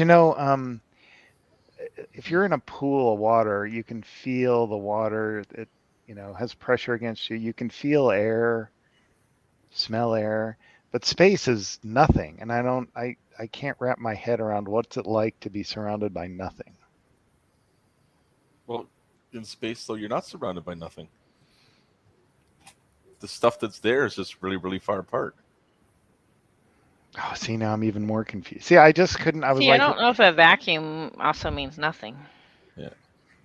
I just like, how does everything just sit out there? I mean, space is full of space. There's a lot of stuff out there, but space in between all the stuff, I can't. I'm having a brain freeze. I can't really get my head around what is it? Because he kept saying it's nothing, but I'm like, how can it be nothing? Like, I don't even know. I mean, it's not nothing, because oh, geez, it's a vacuum. Okay, it's a vacuum. Okay, but a vacuum doesn't entail that it's completely nothing. There's, still forces at work. Okay, like so this gets to that notion between like the Lawrence Krauss, definition of nothing and the philosophical definition of nothing, meaning no thing. But the thing is that like there's always like this problem when you try to define something as nothing, because you can't define nothing. It's like literally no thing. So any attempt to try to apply characteristics to no thing just becomes a fallacy of reification. So it is things, but it's a vacuum. It's a vacuum. So, but the basic kind of forces still apply out there. But like, what was the question about like the idea of like swimming in the pool? You can kind of feel the stuff around you. Yeah.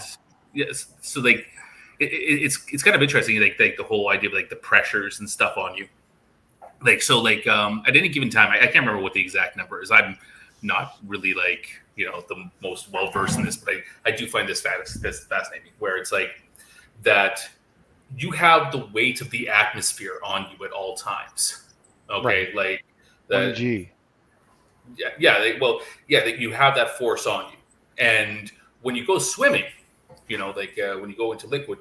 Good night, bud. When you're swimming in liquid, you get more atmosphere on top of you. Like every fathom you go down or whatever, like that pressure, because it's the weight of all that matter on top of you, and you start to feel it, and you get to the point where you get too low. Obviously, you literally just be crushed by the weight of everything on top of you, and like the space is the absence of that pressure of that atmosphere on you. Like so, if you were actually just floating in space with nothing, with like no space or anything there.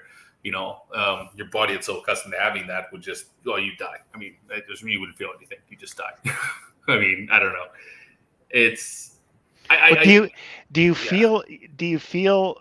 So there's a vacuum. Does that create a feeling? Like if I went up into space and you could, I don't know. I had lungs. I don't know. Like, does that vacuum? Like, I guess your blood boils or some. I mean. It's terribly hot or cold depending on where you were, but assuming that the temperature wasn't enough to kill you and you had enough air in your lungs to survive for 45 seconds, would you feel anything? Does the vacuum? Well, yeah, I think if you had air in your lungs, you'd feel the air getting ripped out of your fucking lungs. Oh. I think you'd feel less if you had no air in your lungs, actually. Yeah, I think that's because you don't.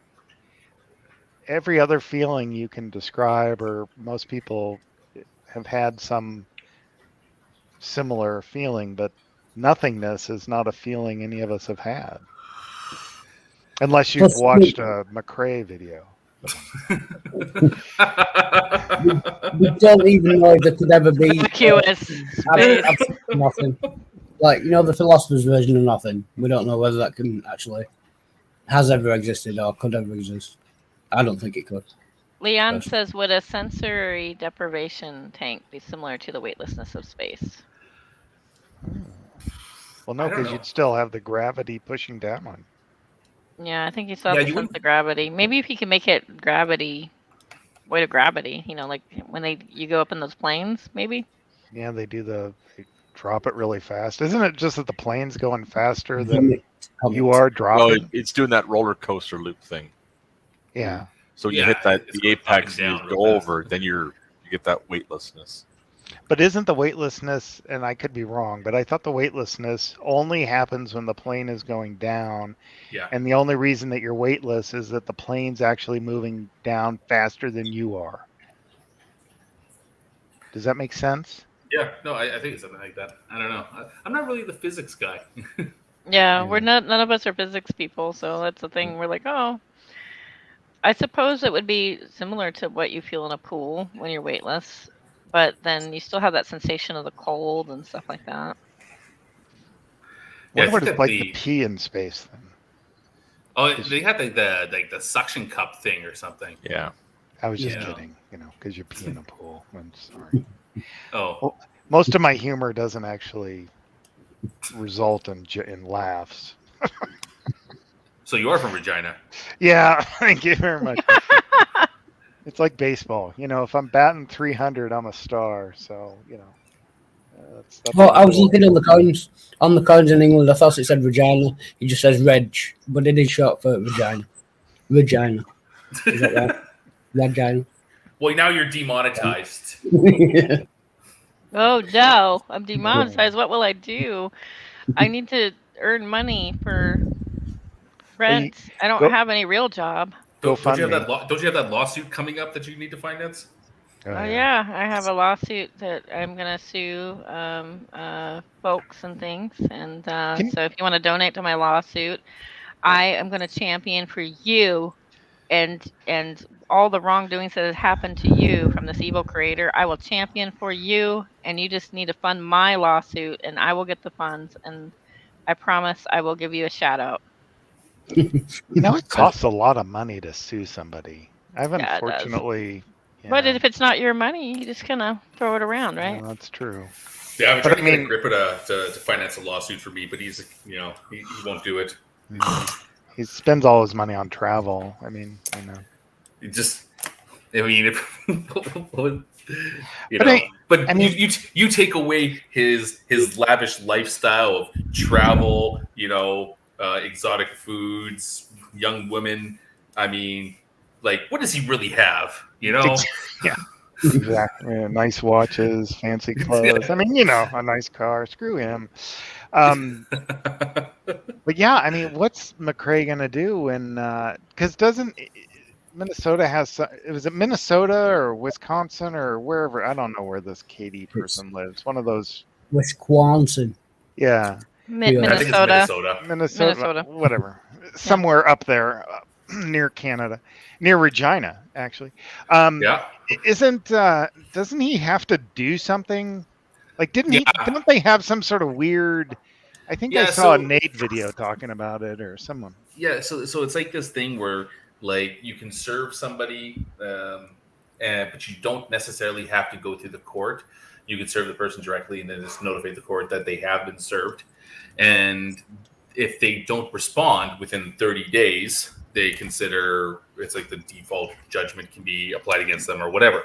But if they do respond, you then have a year to actually file with the court and actually take them to court. So it's supposed to be this idea that you have a year now to resolve that issue with that person and not tie up the court's time or whatever, because so many things automatically do get resolved out of court.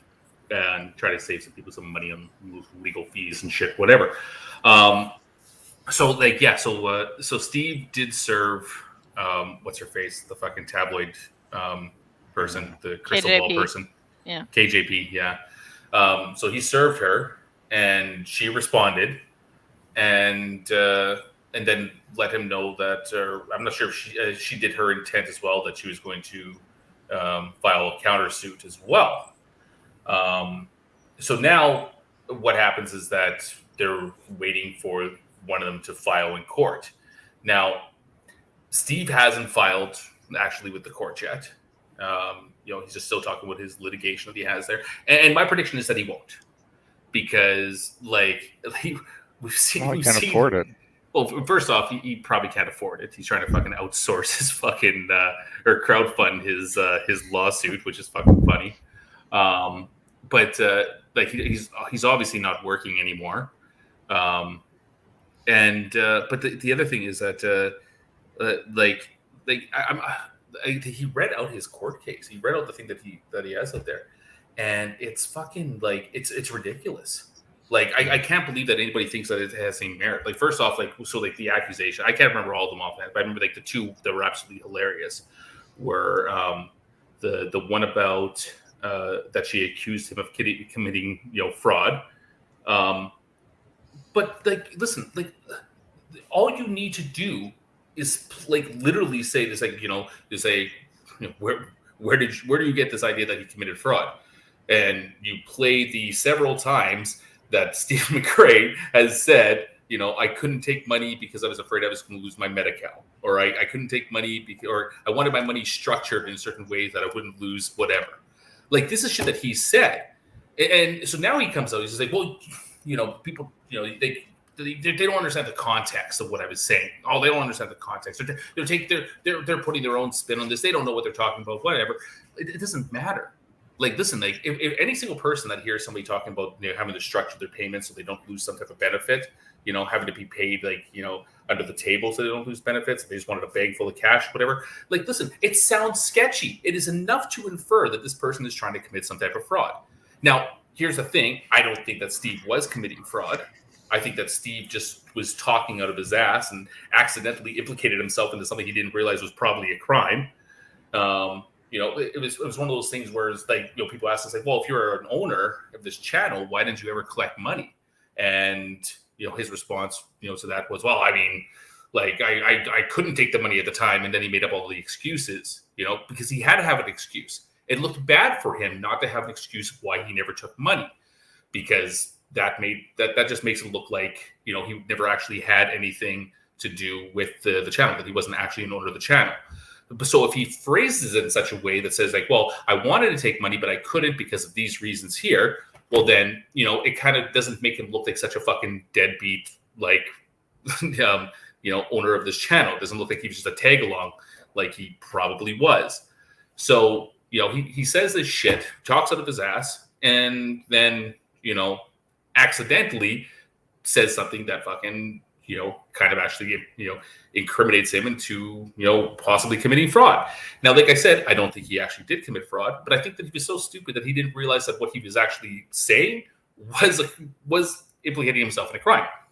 So that's the first thing that you have to do. Like, the judge won't care about what the context was. It's like, oh, she took it out of context. Oh, whatever.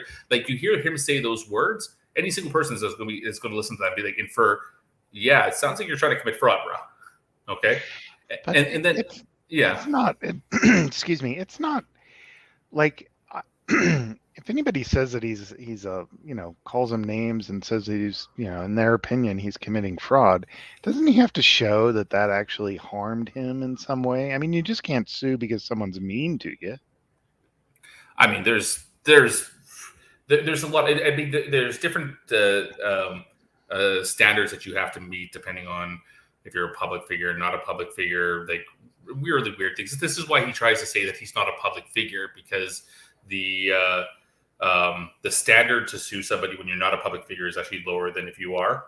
I don't know what the definition of a public figure is, but he's been in Forbes twice, wasn't he? Yeah.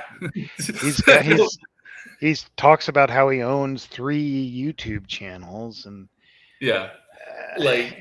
anyway, being a Z-list celebrity is still, whatever. I don't. But like the other thing that he says is that he, like in his court case, like I guess he's trying to say that that she also falsely accused him of sexual harassment, in which like that damaged his reputation and shit as well, or some shit like that. And that one, that one's funny because essentially with that one now it's like, hey, remember when she went to you guys in the courts in Minnesota and said that this person was harassing her and you gave her a temporary restraining order? Well, that's damaged my reputation, and I don't think that she should have got that. I think that she was lying about that, and you guys were wrong, and so now I want to sue her. Like, how can you do that with a straight face? I don't. Yeah, like she showed them the stuff that they had, and what I really like is that like he tries to say that, oh, she was implying that I was in the same room with her at one point in time, and it clearly, even within the restraining order, it doesn't say that. It talks about online activity and shit. So it's like, again, it's just like, okay, you're going to try to sue her because the court that you're trying to petition through gave her a TRO against you. Yeah, I don't think that one's going to work either. So whatever, it's a really weak case. But then meanwhile, if she wanted to countersue, like you have like all this like the complete campaign of fucking harassment that Steve is engaged against this woman for fucking like 2 years. Like, does it meet the category of like harassment that actually damaged her reputation? I don't know. Maybe it didn't help, but I don't think that a countersuit would even work. And this is just 2 idiots fighting over the internet. But I think that even if we're 2 idiots fighting over the internet, I think she's got a better case than he does. So whatever. Anyway, so I'm to track from the point here for a second. The thing is that I think he has till like July or August. I'm not sure when he actually initially filed. I feel like it was that long ago. I can't remember. But if he doesn't file again, then the whole thing kind of gets dismissed. So he has to file in court. Now, because if he files in court before then, KJP is going to file her countersuit. Okay. And like I said, his is probably going to get thrown out. I think that hers is a stronger case than his, and he's fucked. Like if he does that, he was really just hoping for a settlement. They actually said this. There's tweets about this, that they hope that she would just settle, give him $20,000 and just to get him to shut up because she's worrying about all the fucking Todd Chrisley is shit. But now even that one looks fucking stupid. Like that's not going anywhere. He's not the great, hope that they thought in trying to bring down KJP. So, of course she's not going to fucking, worry about Steve's stuff. But like really, she doesn't have to worry about it because if he files, she files a countersuit, Steve's done. If he doesn't file, she doesn't have to waste any legal fees and doesn't have to file anything either. So like the next stage after this, like, and what that, we're all kind of waiting for is what are going to be the excuses for when Steve doesn't file? Like well, he's too busy. He was too busy with MSS. Well, he's raised how much? Like $3,000, $4,000. I don't even know how much money his GoFundMe has right now. But he's been actively raising money for this. And here's the thing: up to this point, Agrippa Fan Club. I love this guy. Up to this point, he has not actually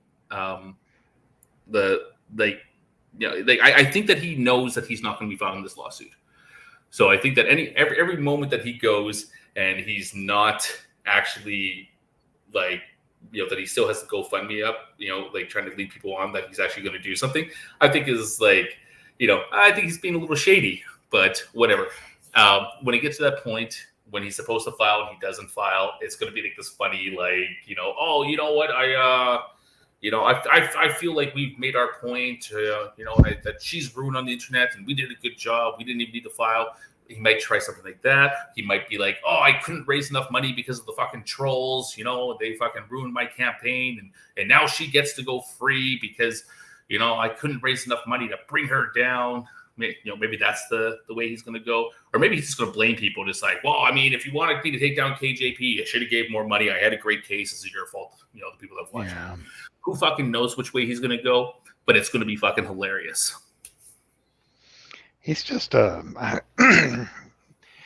he's a failure. It's like he's a masterclass in how to be a failure publicly. I mean, oh yeah. The world's full of people like him. They just don't proclaim every stupid mistake they make on the internet.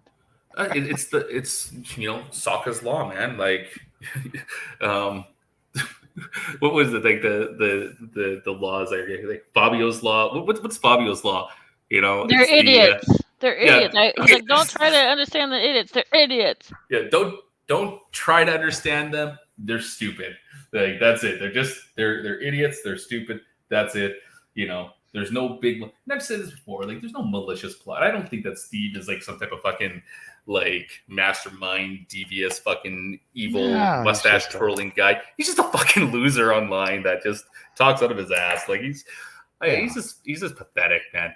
But with the thin, he's got low self-esteem, which is probably why he's so thin-skinned and has to attack everyone and has to be right on every fucking issue.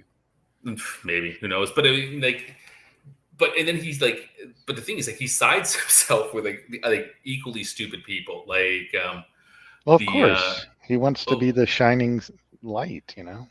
Did you see? I don't make a lot of YouTube videos. I don't make any YouTube videos, and I mean, if I do, they go up for like a few months, and then I'm like, oh yeah, I got a YouTube channel, and I generally pull my videos down afterwards. But I mean, one of the day because it was just so because first off, they were bringing up the old shit against Holy Spackle, where you called CPS, and you're a terrible person for calling CPS. Right, and then giving me an alternative that's proper. Keon's like, you just don't do it. It's for the family. And literally, I had the mother in the chat responding, what the fuck do you want, Keon? Yeah, and it's like it's funny because first off, they're wrong on two different fronts. One, everybody knows now, Holy Spackle never actually, Spackle never actually called CPS. I did type those things out though. You did type those things. That is a real screenshot. Yeah. So when somebody's saying I'm going to kill myself, in my mind you have a few choices. You can be an asshole and be like, you won't do it. I dare you. Or you could walk off and do nothing and just shut it off and close your laptop. That's enough for the internet today. Or you could respond, and at that time I wasn't at odds with Shani. What's interesting is we weren't like mortal enemies at that time. No, you weren't. That was actually during concerned. One of the phases where she was where a lot of people really started supportive of her. I mean, shit, we fucking did a fundraiser and bought her a laptop around that time. Remember that?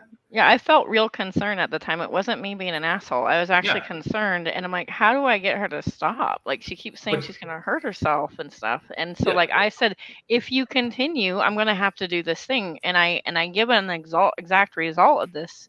And I understand the gravity. If I have to call the cops because you are threatening to harm yourself, then the other side effect is, CPS and all this other stuff. I know that it's a big ball of like, if then, and the other, and I don't want to do it.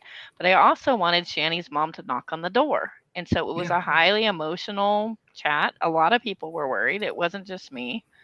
And so like, give me a better response then if you have a critique about it. How would you respond? If somebody says they're going to self-harm, what do you do? Do you not call the cops? Do you not say that you're willing to call the cops? Do you just turn off the internet? Do you dare them? What the fuck are you doing? And then the thing with that too is that this happened, like that actual conversation that you had with her happened after CPS had already been called, because the time that CPS called and her kids had been taken away was after, right after her and Chris broke up, when her ex-friend had done it.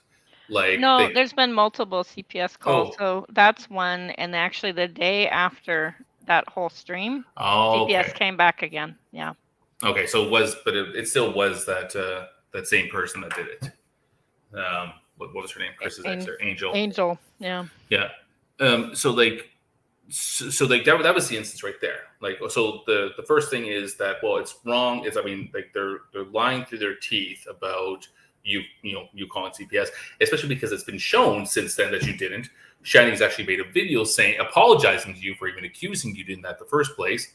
So that's the first thing. But then the next thing is that they go on and they say that this is so wrong because CPS should never be called. But I mean, most people here probably have seen this.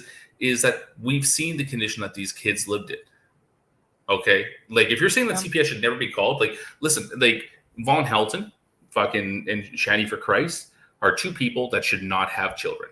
Like it's a hard decision, right? Like if you say something like that to do that, like I don't think you and I look at it and go, "Ooh, joy, let's." Like I don't fault any person for calling CPS on those two people, because we've seen the absolute state of neglect that both all those children lived in, and it's disgusting. It is absolutely disgusting. And for people to say like that, oh well, they shouldn't have been called because it's taking it to real life, and it's just like, come on, man, this is the real life for these kids. Let's talk about real life real quick. When Rev drove manically and seemed like he was under the influence, and he's like, and he's driving manically, right? And he pulls over, and you see that he parks at the school, and he barfs and throws up in front of the camera. No, it was worse than that, because we didn't actually know where he was driving.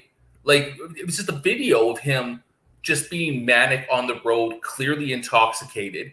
And then, he pulls in, he parks, and then like he stops, he gets out. He's picking up his kids. Yeah, he throws up, gets back in the vehicle, a school bus goes by, and then he says, "Oh, there's Zach." And you realize, oh shit, he was going to pick up his kids. So Steve, I will proudly say that I dropped that link over to Boulder, Colorado police. So I dropped that link that was live over to Boulder, Colorado. A man seems to be drinking or doing something else under the influence and seems to be picking up his kids. Tell me I'm wrong. Yeah. Tell me I'm wrong, McCrae. And it was only like a month after that he actually got into a traffic accident where he actually rear-ended somebody at that school With and a kid in the car. Yeah, it hit someone else's car with their kid in it, and then fled the scene. How are these people not in jail? But the best part, and Well, it helps that they bounced states. So now he's got this misdemeanor that he bounced on. He was supposed to do some community service. He bounced on it, and he's in another state. Mm-hmm. Yeah. Same thing with CPS. Like if they hadn't left Colorado, the kids probably would have been taken. That they would have had to go through courses and stuff again. They probably would have been forced to get jobs. They fled the state. It's just that simple. But the other thing is that then afterwards, and this is the great part, because there's that we talked about this about co-signing for people. When you have people on the channel and they say something, that's like, oh, you can either kind of agree with it, push back, whatever. A good example, me and Wildheart were talking the other day. He made some comment about J-Dubs, and I was like, hold on a second, I'm not co-signing on that shit. And, no. And me and Wildheart kind of talked about it, and it's cool, but I'm not that's when you're in a room with somebody and somebody says something that you really disagree with, and it's just I got to make sure that it's clear that I don't agree with this. Right. And so when afterwards, and somebody dropped the link of Steve in a hangout there, and I guess the 62 IQ gives him a call and says I don't watch the Shani reaction channels because they're I find that what they do is they force her behavior, they take aspects of her behavior and make it worse, and that she's doing things that are racist, but she wouldn't be racist if Dragnot wasn't reviewing her, and so Dragnot is contributing to racism. Yeah, I have by that clip. criticizing Shani. Oh yeah, let's listen to it. I love it.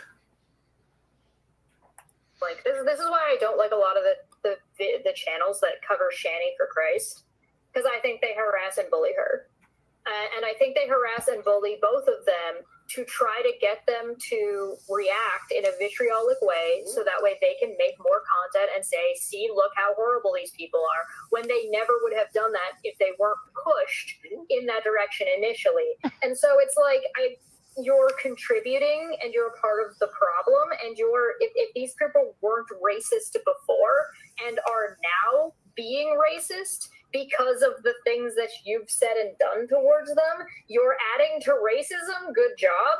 I don't know why you think people ought to be applauding that. If these people weren't racist before and are now being racist because of the things that you've said and done towards them, you're adding to racism. Good job.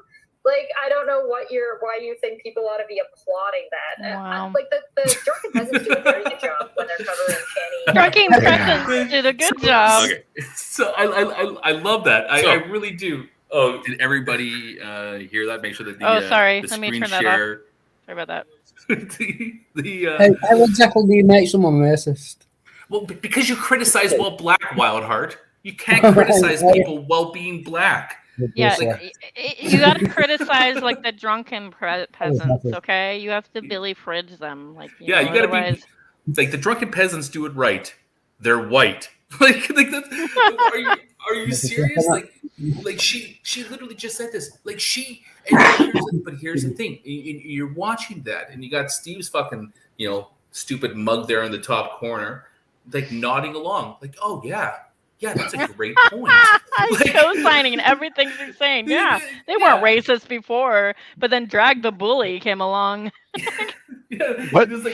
So wasn't she criticizing someone of another race? I mean, in her own logic, she's racist. She's saying Drag's racist because he's criticizing Shani, and she's criticizing Drag. So now, if Drag uses the word, I don't know if I can say this, saltine. Now we can just say, well, Cheshire made him racist. He wasn't racist before. Exactly. Yeah, why'd you have to criticize him? Well, you can only criticize people of the same, sexual orientation, sex, gender, whatever, race as yourself. Because if you have any difference between you and that person, and your criticism of them makes them start to resent whatever type of person you are, that's your fault. Now, but this is the thing, like, honest to God, and I cannot stress this enough, okay?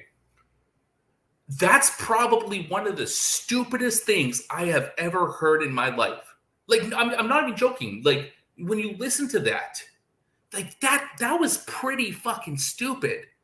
Like, I'm not wrong here, right? Like, you listen to that, and it's just like, and you're thinking to yourself, is this, like, what is wrong with her? Like, No, like, she, It's a lot of it though is also projection. I mean, isn't that what they Mhm. do to? I mean, they did that to KJ for like 2 years, and they do that to anybody who pisses them off. They try to get a reaction, and then they have these reaction shows. But I mean, they're just, and there's nothing wrong with that. That's everybody's on YouTube, or not everybody, but a lot of people like that type of drama. But to criticize other people for creating the same content you're creating is hypocritical at the very least.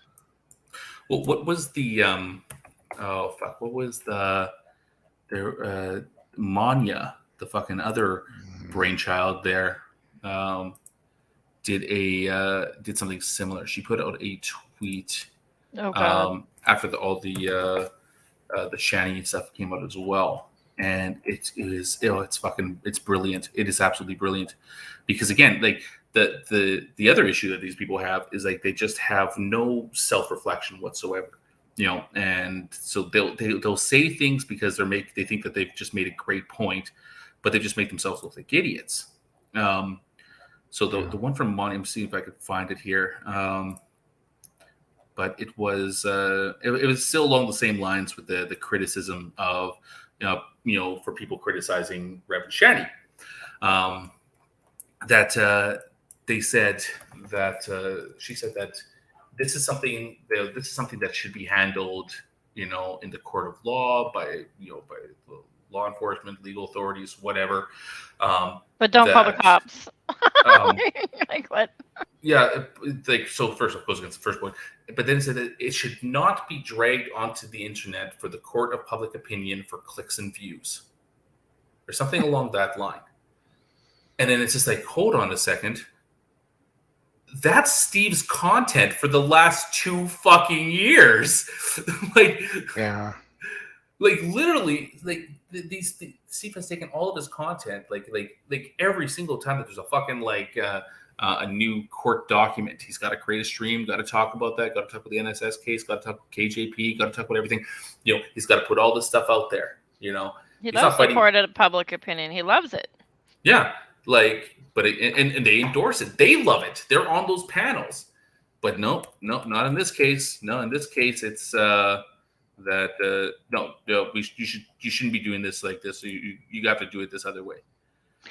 I'm wondering how long it's going to take Steve to get desperate for content that he starts the harassing of individuals in a non sequitur show like he does on his channel. I don't know, man. Like, it's like, listen, like, the problem with Steve is Steve's lazy. We know he's lazy. Like, that whenever like, he has, he's involved in some type of project, he relies on everybody else to do the work for him. Okay, this was his policy. I mean, as far back as I know the guy, the guy couldn't do a stream by himself. He had to, it had to rely on other people to get the streams, to have, come into the streams and actually kind of sell it and stuff. That nobody watched Steve or cared about Steve when he went and started doing shit on his own. And then he did the G+ like community page, and he went off and just made a shit ton of people moderators. And those people took up the responsibility of essentially doing like the moderation, making the Wikipedia sites, doing like all that other shit that they wanted to do for for the whole page there. Steve really didn't do much there. Like, sort of to say there's a community ran project type thing, and all these other people there, and he would make people moderators without even asking whether they're moderators or not. And then you see him go on to like things like the non sequitur show, and with the non sequitur show, like he sat back and fucking reaped the benefits of all the work that what the hell the Kyle like that Kyle did. the graphics, the production, the fucking music, like all that shit. And you know what? Like, especially if you compare it now to what the show looks like, it looks like shit. It's like the new NSS stuff looks like shit. But also, like, they were doing like 6 shows a week. Like, they were finding guests, coming up with topics, putting out 6 shows a week. To do what? To make like even before the show had a falling out, like they made what I don't even know. It was like $50,000-$60,000 over, I think it was like 18 months or something like that for 2 people to live off of. Like, that's less than a minimum wage job. This is not a hugely successful YouTube channel. I mean, I guess in the grand scheme of things, like, it probably, like, it's good extra cash, but not when this is your main source of cash. It's not really that good. But and that was with the work of putting in, like, like I said, like 6 shows a week on this stuff. But now he's got the channel back, and like what, they can muster fucking 1 show a week, and how many have they done so far? Like I know there was they did the first one where they just bitched about everything. Kyle. Kyle. 2 non-sex shows that I could see, and then they did a Caffeine Corner. Apparently, they moved their shit show Caffeine Corner over there too. Yeah, and that was the weekly show. Like, for the non sequitur show, they had like 2 shows, like, with very low fucking viewership, compared to the old NSS stuff. And then by the week 3 they ran out of topics, and they're just like, I guess there's a Caffeine Corner. And then what's the next one that they have coming up is that Landon Kirk Knoll guy, like, who, I mean, the guy goes on the guy went on the fucking Geek Room. Like, the guy goes on whatever channel they ask him to, and and he's been on Steve's channel multiple times. This is nothing. It's like, this is a new, like, special guest. This is going to be something really cool and new and shit. It's just the more of the same shit. Like, so they're already like running out of ideas for new guests. They can't even like stock kind of like the full fucking thing anymore. But here's the thing too, is that, like, again, Cheshire is probably doing most of the work. I'm just saying, like, it just based off of like my history of what I know of McRae, is I can tell you that Cheshire is probably doing the production, probably setting everything up, and I bet you, like, that it's already gone to the point there where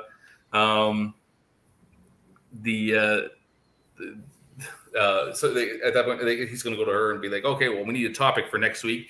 And it's going to get to the point where he's going to start, leaning on her to come up with like ideas for how to run the show.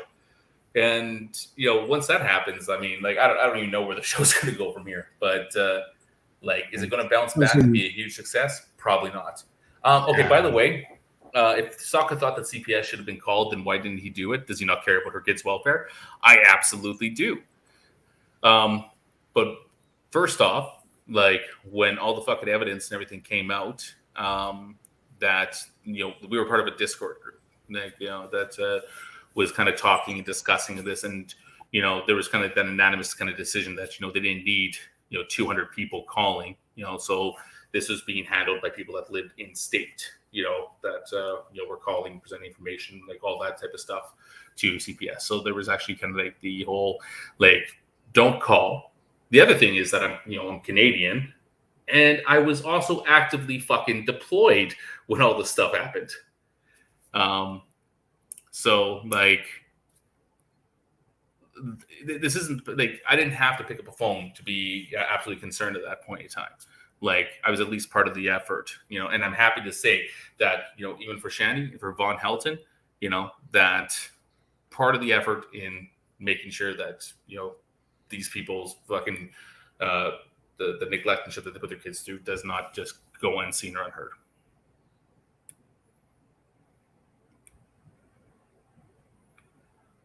Did Shanny actually have this Child Protective Services take her children away? Twice, from what I know of. I think there was another time after that. At least twice. Yeah. Really?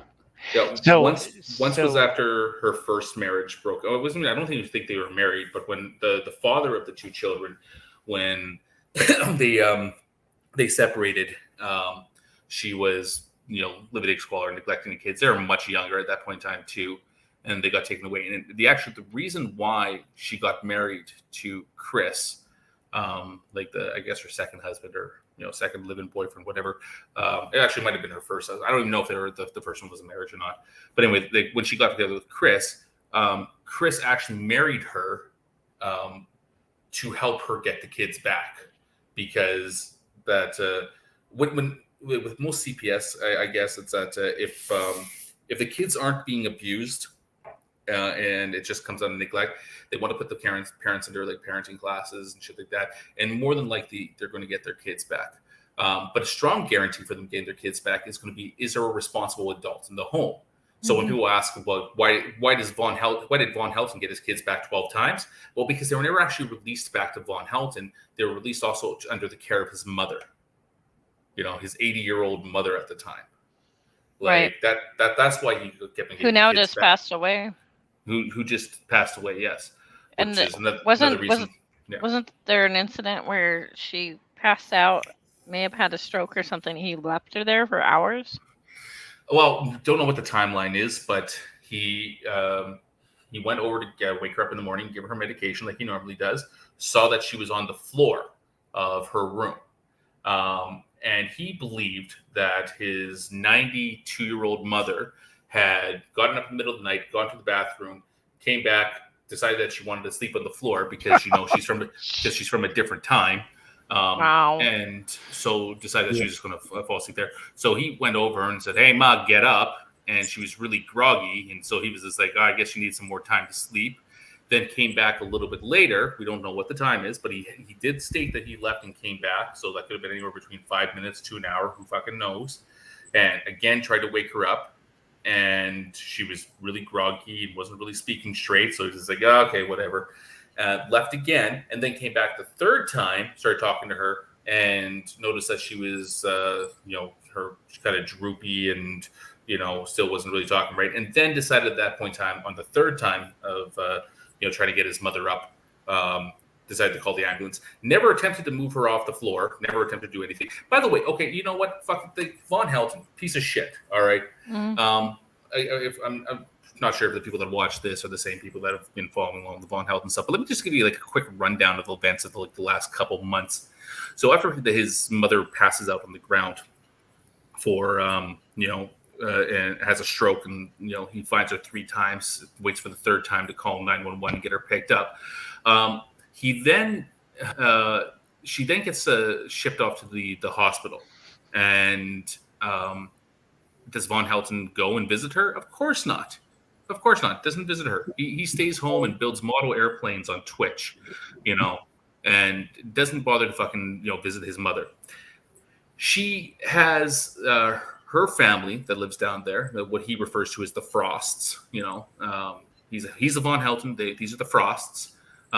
They're visiting her in the hospital, and he gets pissed off at this and tries to call the hospital and instruct them not to allow her to have any more visitors, which they oblige because he's her son, but they didn't realize that he wasn't the medical power of attorney that actually went to her, I guess, great nephew or one of her nephews or something like that. I don't know the whole relationship, but a guy named Larry Frost. Anyway, he was the medical power of attorney, so Vaughn didn't have the right to tell the hospital not to allow these people to visit.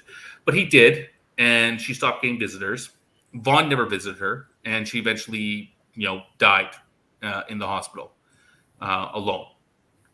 And then he fucking goes and he doesn't want to deal with shit. He's fucking terrified of what's going to happen. He's not the power of attorney. He's not the executor of the estate. He's probably terrified that he's going to get evicted or something like that. Doesn't answer the phone, doesn't do anything.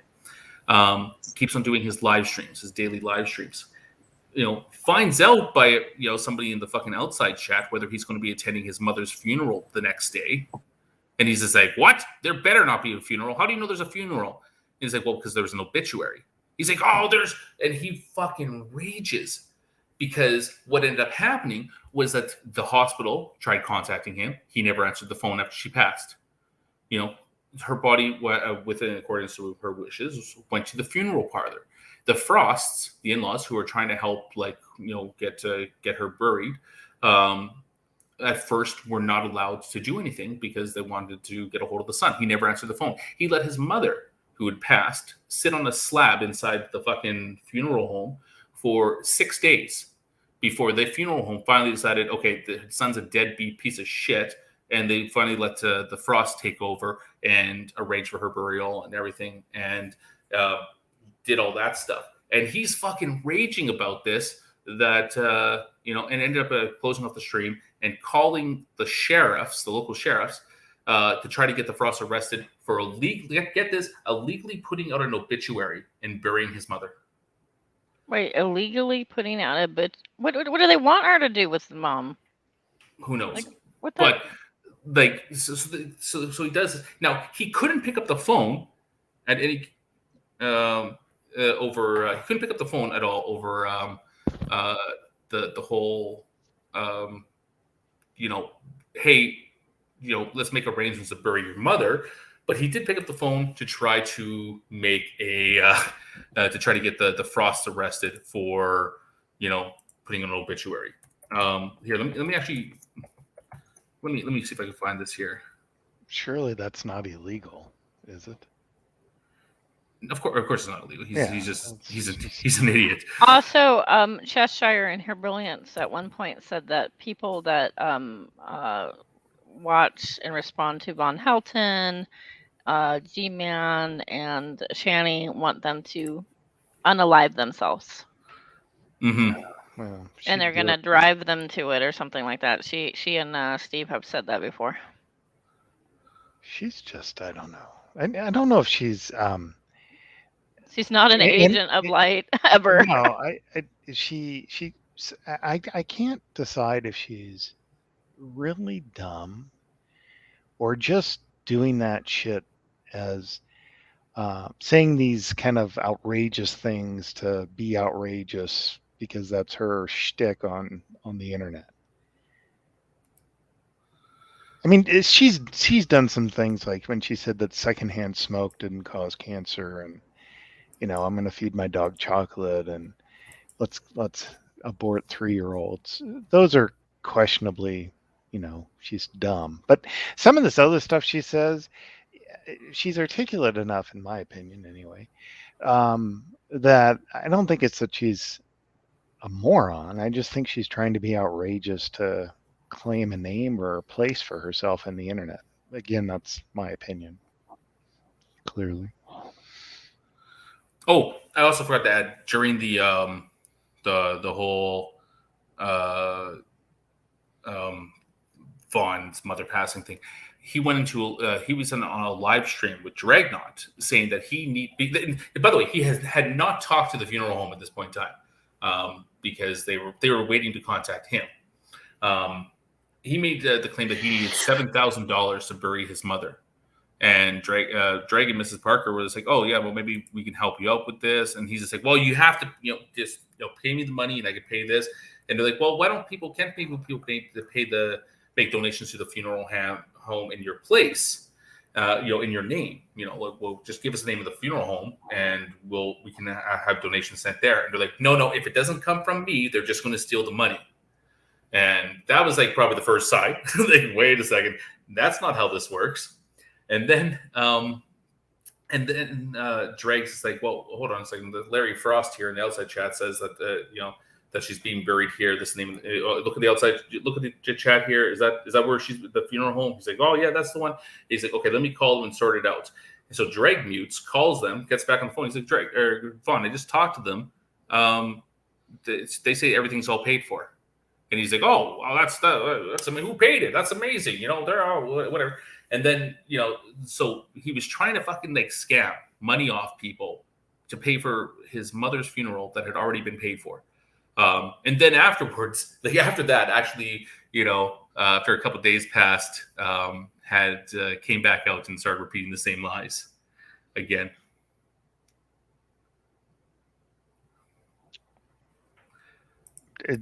What's he unemployed and he just sits online ranting? What is his shtick? I've never watched him. He was okay. Oh man. Yes, he's unemployed. He's unemployed. He's delusional. for a while, he had. I can give you the whole history. It's too long. No, just a bridge, just the cliff notes. Yeah, he stopped working about 25 years ago, 30 years ago. It was probably sometime in his mid-20s. He was the last time he held an actual job.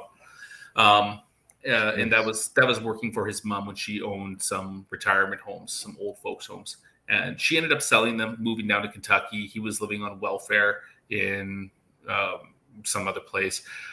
In the early 2000s, when his dad was sick, he moved down to Kentucky where his mother and father were. They were separated, but they were still living on the same property. Like she had a double wide trailer. He had a single wide on the same property, even though that they're separated. And he ended up staying there while his father passed, and then ended up moving into his father's trailer and had not left there. He met a retarded, sorry, that's not the right word, I'm not sure, like a woman with extreme learning disabilities who he managed to convince to come down to Kentucky and marry him. And they had 3 kids, one with autism, and has been literally living off of his one of his child's disability checks until they recently got taken away, and now he has nothing. He's still living in the trailer right now. Power is probably going to be cut off soon because everything was his mother's name. Cat, what does he talk about online? He just rants. So he's a ninja. He worked in special forces. He is the original Punisher. All sorts of cool stuff he talks about. And then he also talks about conspiracy theories and how Michelle Obama is really a man. Important stuff. Okay. Yeah, complete fucking nut job. I think the technical term is bullshit artist. Well, and I heard he's the secret guest for the March 1st non sequitur. Huh, that'd be awesome. But yeah. That's what Steve ought to do. Just go completely apeshit crazy. So non-sec is taking applicants for debates, one-on-one debates. You must apply and meet their criteria. Well, they're not one-on-one debates. Are they not? I thought it was one-on-one. No. It's the debates will not be one-on-one. Oh, it will be you come to the channel and there's a panel or something of people that you have to defend against. Oh God. So it's an octagon. I mean, octagons are fine, but octagons are not good for regular content. Octagons are good for like the way we're doing a hangout. And then you do an octagon and you go, okay, everybody fight. Moral anti-realism or, objective morality, fight, like everybody, and they have their thing. But like if you do a show, it's just a shit show. Like it doesn't, oh God. Well, I hope they let Manya in. Nothing I'm sadder sure Manya than, will have a lot to contribute. A lot. Nothing sadder than watching her beg to come into a channel by $5 super chat after $5 super chat.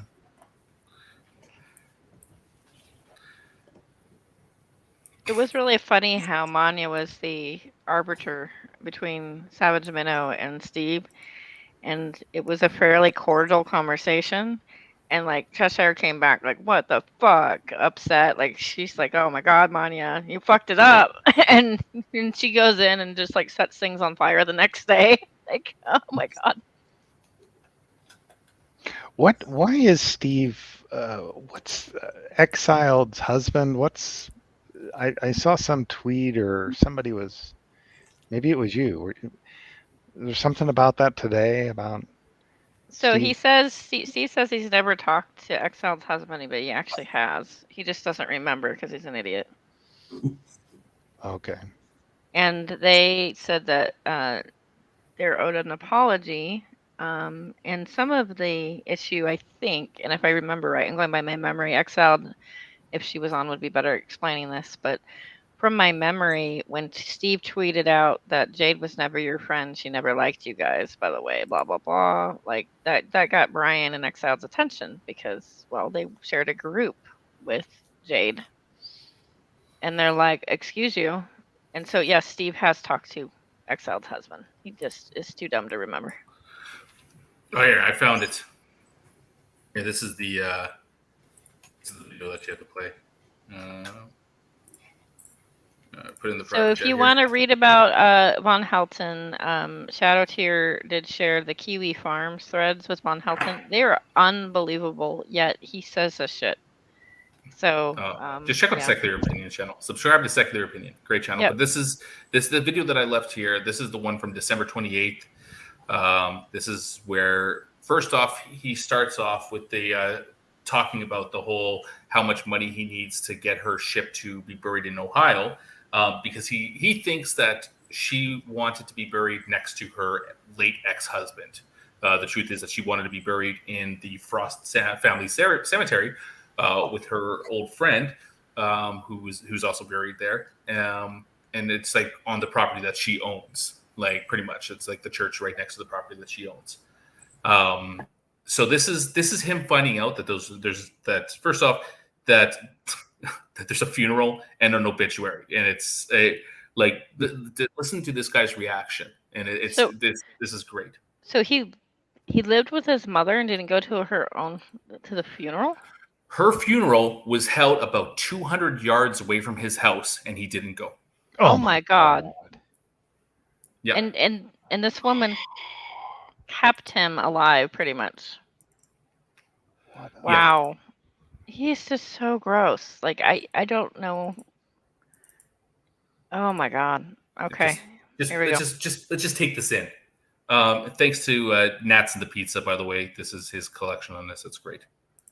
But no, I'm not. I think I need to pay my fucking bills first before I can think about driving thousands of miles away to Ohio to attend a funeral. Don't you think? What? Oh.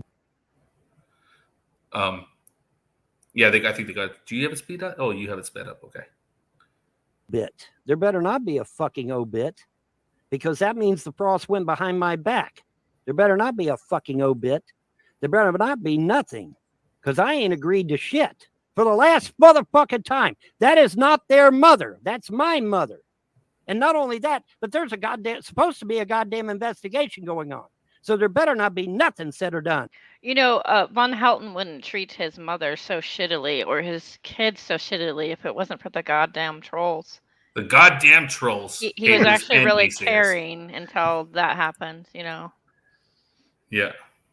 About my mother until that investigation is done. Mom's soul, her spirit, her essence. Because remember, ladies and gentlemen, energy is never destroyed. It might be reshaped, remolded, moved around, but it's never destroyed. Science has told us this. So isn't it interesting then that Mom's essence, her energy, can now know all truth and now knows that the frosts have been manipulating her all the way back to Ohio when I wasn't even a legal adult yet. Now, what do you think a spirit like that's gonna do when they realize they were fucked over for about 35 years? He's threatening that his mom's gonna haunt people. I'm just throwing that out there, you know? I'm just hypothesizing and theorizing, right? But yeah, think about it. Gosh, he's so Her vindictive spirit and slimy. now knows all truth. Yeah, She you now never think that knows just looking at this guy. You that never these think that he lived in the motherfuckers are backwoods of manipulating Kentucky. her for at least 30 years, if not longer than that. Now, what do you think a spirit's going to do when they realize that they were fucked over in life? You could make a horror movie I'm just based on saying. him in a I'm way. just throwing that shit out there. Yeah, isn't it interesting that energy is never destroyed? Science tells us this, folks. That's not, that's not Von Helton bloviating. That is what science says. Science tells us this, folks. Energy is never destroyed. It can be changed, manipulated, moved around, but is never destroyed. Which means now that she's dead, she knows everything. She sees everything. And she now knows that she got fucked over for the last 30 years, got talked out of her damn marriage and everything else. And them silver anniversary recipients. Silver anniversary recipients that she got talked out of her damn marriage like an idiot. And she now knows that. So what is a grieving spirit going to do when they find out they've been fucked over for over 30 years? You tell me. You tell me. I don't have to do shit. The gods don't even have to do anything. I got a funny feeling that grieving spirit that once was my dear departed mother might do it all for us both. We won't have to do shit except sit on our ass. Makes you wonder, huh? Makes you think, doesn't it? Yes. I know that if I was wrong in life, and if I died, that my spirit would definitely want vengeance. But hey, I'm just talking here, right? You want We're just vengeance theorizing. alive. Hypothesizing. So when James Arnold Frost came over here and told Mom to kick Andrea off this property, and Mom did it, she was following the orders of James Arnold Frost. I was there when he said it, so it's not hearsay. I was sitting right there on the couch when he told Mom to kick Andrea off the property. And the poor deputy sheriff to come out. I felt sorry for the guy just because on he's sitting this there. thing here for the people that aren't Vaughn archivists like myself. His mother kicked Andrea, who was his wife at the time, off the property. That's true. The reason why she kicked Andrea off the property was because Andrea started punching his mother in the face. Okay. And do you know why Andrea started punching Vaughn's mother in the face? Because Vaughn and Andrea would sit there and play, she'd play her Facebook games. He would play, Skyrim on the computer, or maybe making live shows or whatever.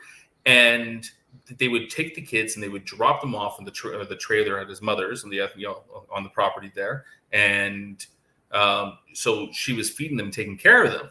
And so she went up to Andrew and be like, listen, you guys get food stamps and stuff. And, your kids are eating all my food. So if you want me to watch them, you got to start giving me some money for food or some of the food stamps so that I can feed them, that stuff. And she got pissed off at her and ended up punching Vaughn's mother in the face several times. Wow. And so she called the police to get off the property. And he's trying to spin this now like that.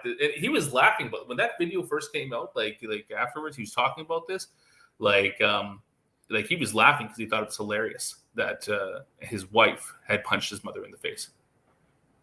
Just for the record, just saying. Wow. How long ago was that? Oh man, that would have been maybe 2013. When did Andrea leave? Probably about 2014, 2015, probably around that. Okay. Yeah. Okay. Yeah.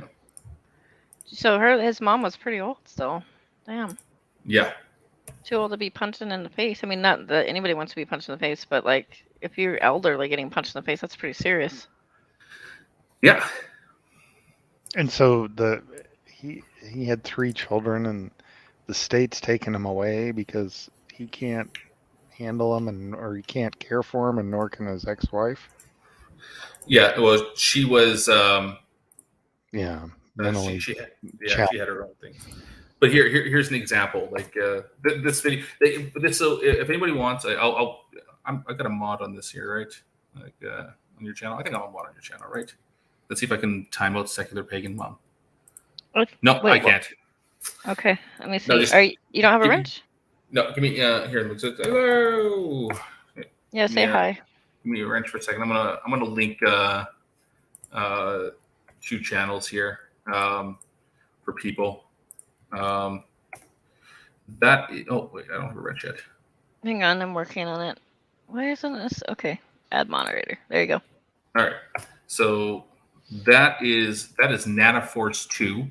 I'm just joking. By the way, I was just joking, Secular Pagan Mom. I'm not actually going to tell you what. I was just using you as a test to see if I had mods on the channel by just clicking on your name. That was a joke. Don't worry. So that is Nana Force 2. She's done a really good job at covering some of the recent stuff.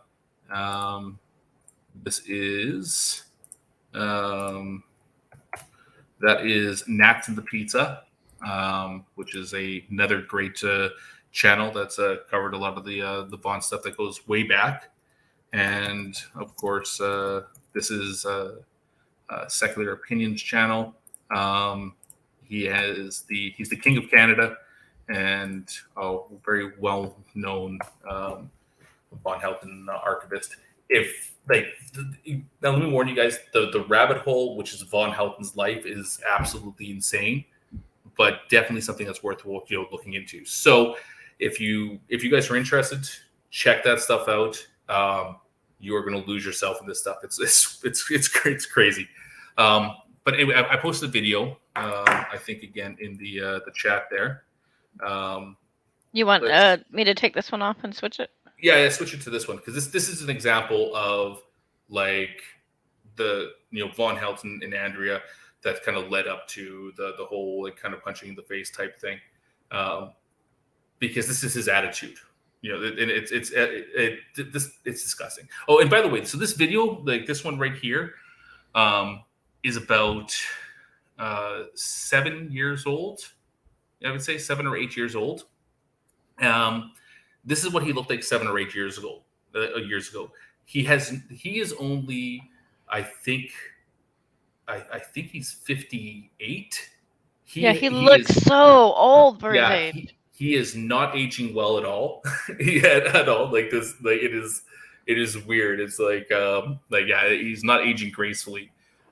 So like this video, you think looking compared to this and the last video, you think that fucking 20 years have gone by. It hasn't even been 8. Nope. Secular opinion's the king of Canada. We decided. No. Yeah. Secular opinion has been appointed the king of Canada by Von Helton. So that's Von Helton matters. Because he's a decorated war vet and the original Punisher. Yeah. And a ninja. It ain't even been an hour. Come and get them, Sissy. If you put her in her room, she'll take a nap. She will not take a nap. She'll scream all day. Well, I can't get her to take a nap during the day. I don't know why. well, then you'll just have to listen to her scream.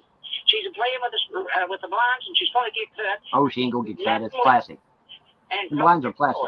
Them blinds are plastic. She can't get cut. Hey, come and get all 3 of them. Okay, I'll come and get them. Okay. All right.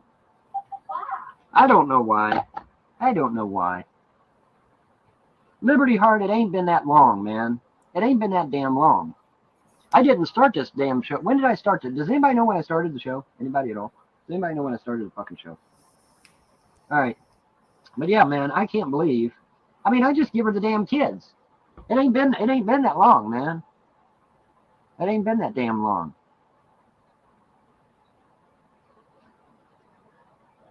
That's a bunch of shit, man. That's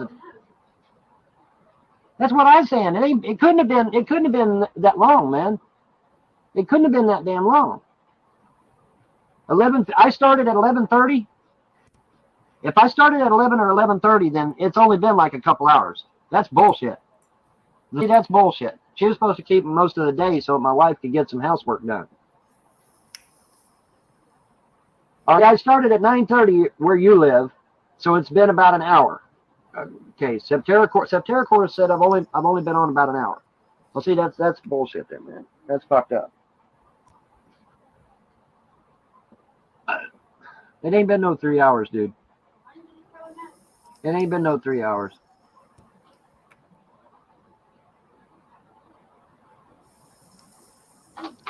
How old are his kids? Well, like I said, I think the oldest is got started with a fucking show. 12 and the twins are 11. I'm over there to her until they were, until damn near noon, if not noon on the. Yetta, you just got in, but we're gonna shut it down. My mom wants me to go get the kids for some damn reason. Apparently, somebody probably whispered in her ear or something. I don't know. So I got for some damn reason. Oh God. Yeah. So like this is like I'm gonna go. I'll catch you all later, guys. Y'all have a good one. He's upset because he has to go pick up his kids. Like, and that stream, it hadn't been an hour. It had been like 3 hours at that point in time. His mother was sick of it. And you used to see that stuff. And the whole like, she's over there, so his wife can do chores. She's sitting behind him playing her Facebook games. Like in that stream there. Like it's they used to just do that. They used to just ditch the kids, and they get so resentful. And when they did have the kids, they put them up in the high chairs and just leave them there for hours on end. But even worse than that was after his wife. So he withheld medication from his mentally ill wife, and she eventually kind of went a little crazy and got committed. Yeah. He wasn't letting her take the medication she was on. It's crazy. Yeah, it's pretty fucking dark. But so she ended up signing over her parental rights to the mother, and she went off and got medicated, got better, and is now living her life somewhere else. She's doing better than if she would be if she was still living in the hell trailer there. So she hasn't seen the kids. They're in foster care right now. They're about to get adopted, thankfully. But after she'd already left, the whole Shani incident, like where people went into her apartment after she moved out, and you saw like the squalor the kids are living in. Anybody that's watched that video with the drag put out there with Shani's apartment, the condition that his kids were living in was probably about 10 times worse. Like there was rotten food on the ground. They had like they had locks on the outside of their room, so he can lock them in their rooms in the evenings and at night so they wouldn't come out. They were literally shitting down the air vents because he wouldn't let them out to use the bathroom. So Von Helton's a disgusting piece of shit and deserves absolutely every hell that's coming for him. Yeah, but don't bring things into real life, right? That's what they keep saying. But you're literally witnessing this horrible harm. I think the lady that passed away, if I remember right, Raven. Do you remember Raven? Southern Raven? Yeah, Southern Raven. Yeah. She called Von Helton on Von Helton. She was close enough to Von Helton to be able to call and have CPS take her seriously. And I know one of the times was when they wrote on the wall, "I'm hungry," and they were covered in shit. Yeah. God. Yeah, And it's bad. It's really bad. The last time that he got his kids taken away, he claims it was because CPS came in there and he was trying to house train, or he says potty train. He was trying to potty train a puppy. The dog that he was trying to potty train was about a year and a half, 2 years old, and he was instead of letting it outside to shit in the yard or whatever and go pick it up, he was like trying to train this dog to just shit in the bathroom so he can clean it up there and like throw it outside or flush it down the toilet or something like that. And of course, the dog was just shitting throughout the house. And he claims that because of that, CPS took his kids away because he was trying to potty train a puppy. No, his kids got taken away because they're living in a fucking shit-filled house. That, and actually, I think it was also because the usual reason that the kids get taken away is usually because the school reports them. Because they're not getting their clothes washed or they're not bathed, they're not, whatever, and it's fucking disgusting. It's so gross. But yeah, where they are now, like the stuff that he says, it's so ludicrous, it's so out there. And the thing is that he's a liar. He's obviously he's a liar. Like you listen to some of his tall stories. Like he's got a Von Helton Encyclopedia Dramatica page that's kind of highlights some of the stories that he's put out there. And but the recent one now, so it's this big conspiracy between like the entire Clay County, Kentucky, like CPS system, the judges, the police, the Frosts are in this huge conspiracy. They're trying to ruin him, and he's going to sue everybody. He's taking this stuff right up to Washington. So one of the accusations they have is his cousin Larry Frost was the power of attorney when his mother was alive, not Vaughn. And then now that she's passed, it's Larry Frost's uncle who's the executor of the estate, not Vaughn again. But Vaughn is claiming that he gets everything because he's the blood heir, because he thinks that that's a thing. But he also makes up stories about how they've stolen the stuff, that his mom had, $3 million in mason jars in the closet, and the Frost came in and stole it all. That's obviously a lie. But what's worse is like that when he described this is that he says, like, I've seen it. It was $1,000 bills rolled up, stuffed in mason jars, and there was $3 million worth, and it was in the closet. And then people started pointing out that, well, that's probably bullshit, because I think they stopped production of $1,000 bills in like 1908, and they've taken them out of circulation, and they're not actually a thing. And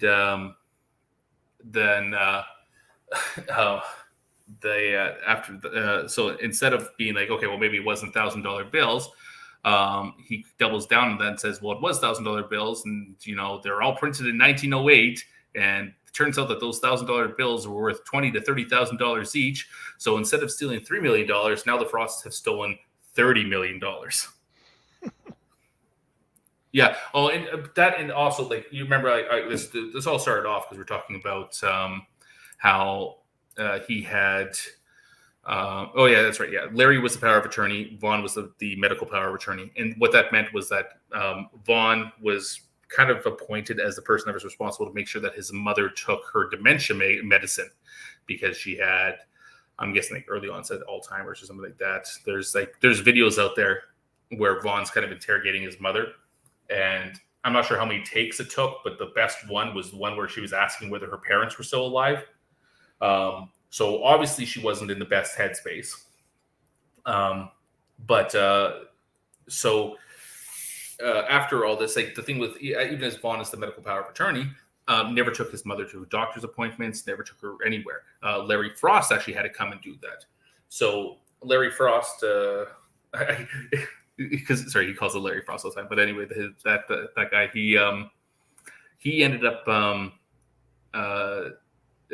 I guess, taking her to all of her medical appointments, and with all of her medical appointments, that's where she got prescribed her medicine for her dementia, as well as she got a vaccine for COVID. And so now, because Vaughn, who left his mother on the ground, checking on her 3 times as she had a stroke, is now actually literally blaming his extended family, the Frosts, for murder because they were giving her dangerous dangerous, like, I can't remember what it says, psychosis medicine. The anti-dementia medicine, he's saying? Yeah, it was dangerous. It was dangerous, and then because they gave her, he's an anti-vaxxer, obviously, too, and because they gave her a COVID vaccine, that they did that because they hoped that she would have a stroke, combined with the anti-dementia medicine, and die. Because of that, they set up this as a big conspiracy to kill her, so that they could get away with stealing the $30 million of $1,000 bills that was stuffed in her closet. The truth is, she didn't have that much money. She had, 10, I think it was like $30,000, $40,000 in the bank or something like that. And on one of her lucid days, Vaughn took her to the bank, withdrew all of her money, and put it into his own bank account and spent it over the next several months. Oh, is that where you got that nice microphone? Yeah. Well, no, actually, that nice microphone is actually a gift from Rand Campbell. I don't even know if Rand's alive, to be honest. He's gone missing. Yeah. Well, but yeah, so like that, like the whole story is absolutely insane. It is absolutely insane, and definitely something, like I said, is if you go down the rabbit hole of Von Helton, like, it's staring into the void, man. Well, thanks for the tip. Hey, Holly, I need to sign off. I have to go to bed. Yeah, it's hitting 10 here, so usually my time to like close things out. Yeah, but I appreciate you letting me come on here. Thank you. That was fun. It's good to hear from you. It's nice to have like a voice to the banter, and you're welcome back anytime. To the bad jokes. No, you're welcome back anytime. You're one of my fun chatters. I love it when you're in chat. So. Oh, well, good. Well, I might just do that. It was enjoyable. Keon tried to join chat. Keon, you're banned from my channel because of your choice of words, and I'm done with you. Your choice of words was "Holy Spackle has a fetish for other people's children," is what I think how you raised it, and then you went, and then they laughed at you, and then you said, "Well, the parents of people's children." I don't appreciate that phrasing. I know that English is like your third language. I understand that, but I also know that that word has ties to it. And I think you picked it on purpose. Fuck off. You're not invited. That really pissed me off. So I think I have been more than courteous to you and more than charitable to you. But I'm done with you now. Sokka, how are you? Anyway, are you ready to sign off? Gotta go. I gotta sign off too. Nice talking to you, Hans. All right. But thanks for having me. Yep. Thanks for coming aboard anytime. And everybody out there, don't be like, well, I don't know how you want to say it. When you see things that are absolutely disturbing, like in cases like Von Helton and Shanny, to do nothing is like it's almost like you're co-signing for it. And I feel like what Steve said, like, you know, you not responding to it in an appropriate manner is got its own kind of harmfulness. So kind of figuring out how to navigate that can be really tricky. So sometimes if you're in contact with the family in that case, like with like, you know, the Von Helton thing, or I was in contact with Shanny's mom. Like it's usually better to let them handle it and stuff, but you have to be really careful with that sort of stuff. And I know that some people have gone on witch hunts with KJP, saying that she's abusing her kids and stuff like that. I don't see that. But I can tell you that that Von Helton stuff was overt, and I can tell you that that Shanny stuff was pretty overt too. So um, just be careful, you know, when you're looking at this stuff online, and you want to throw judgments out of what people did do, the little bit that they did do. That's fine, but what the fuck did you do? Is kind of my response to McRae.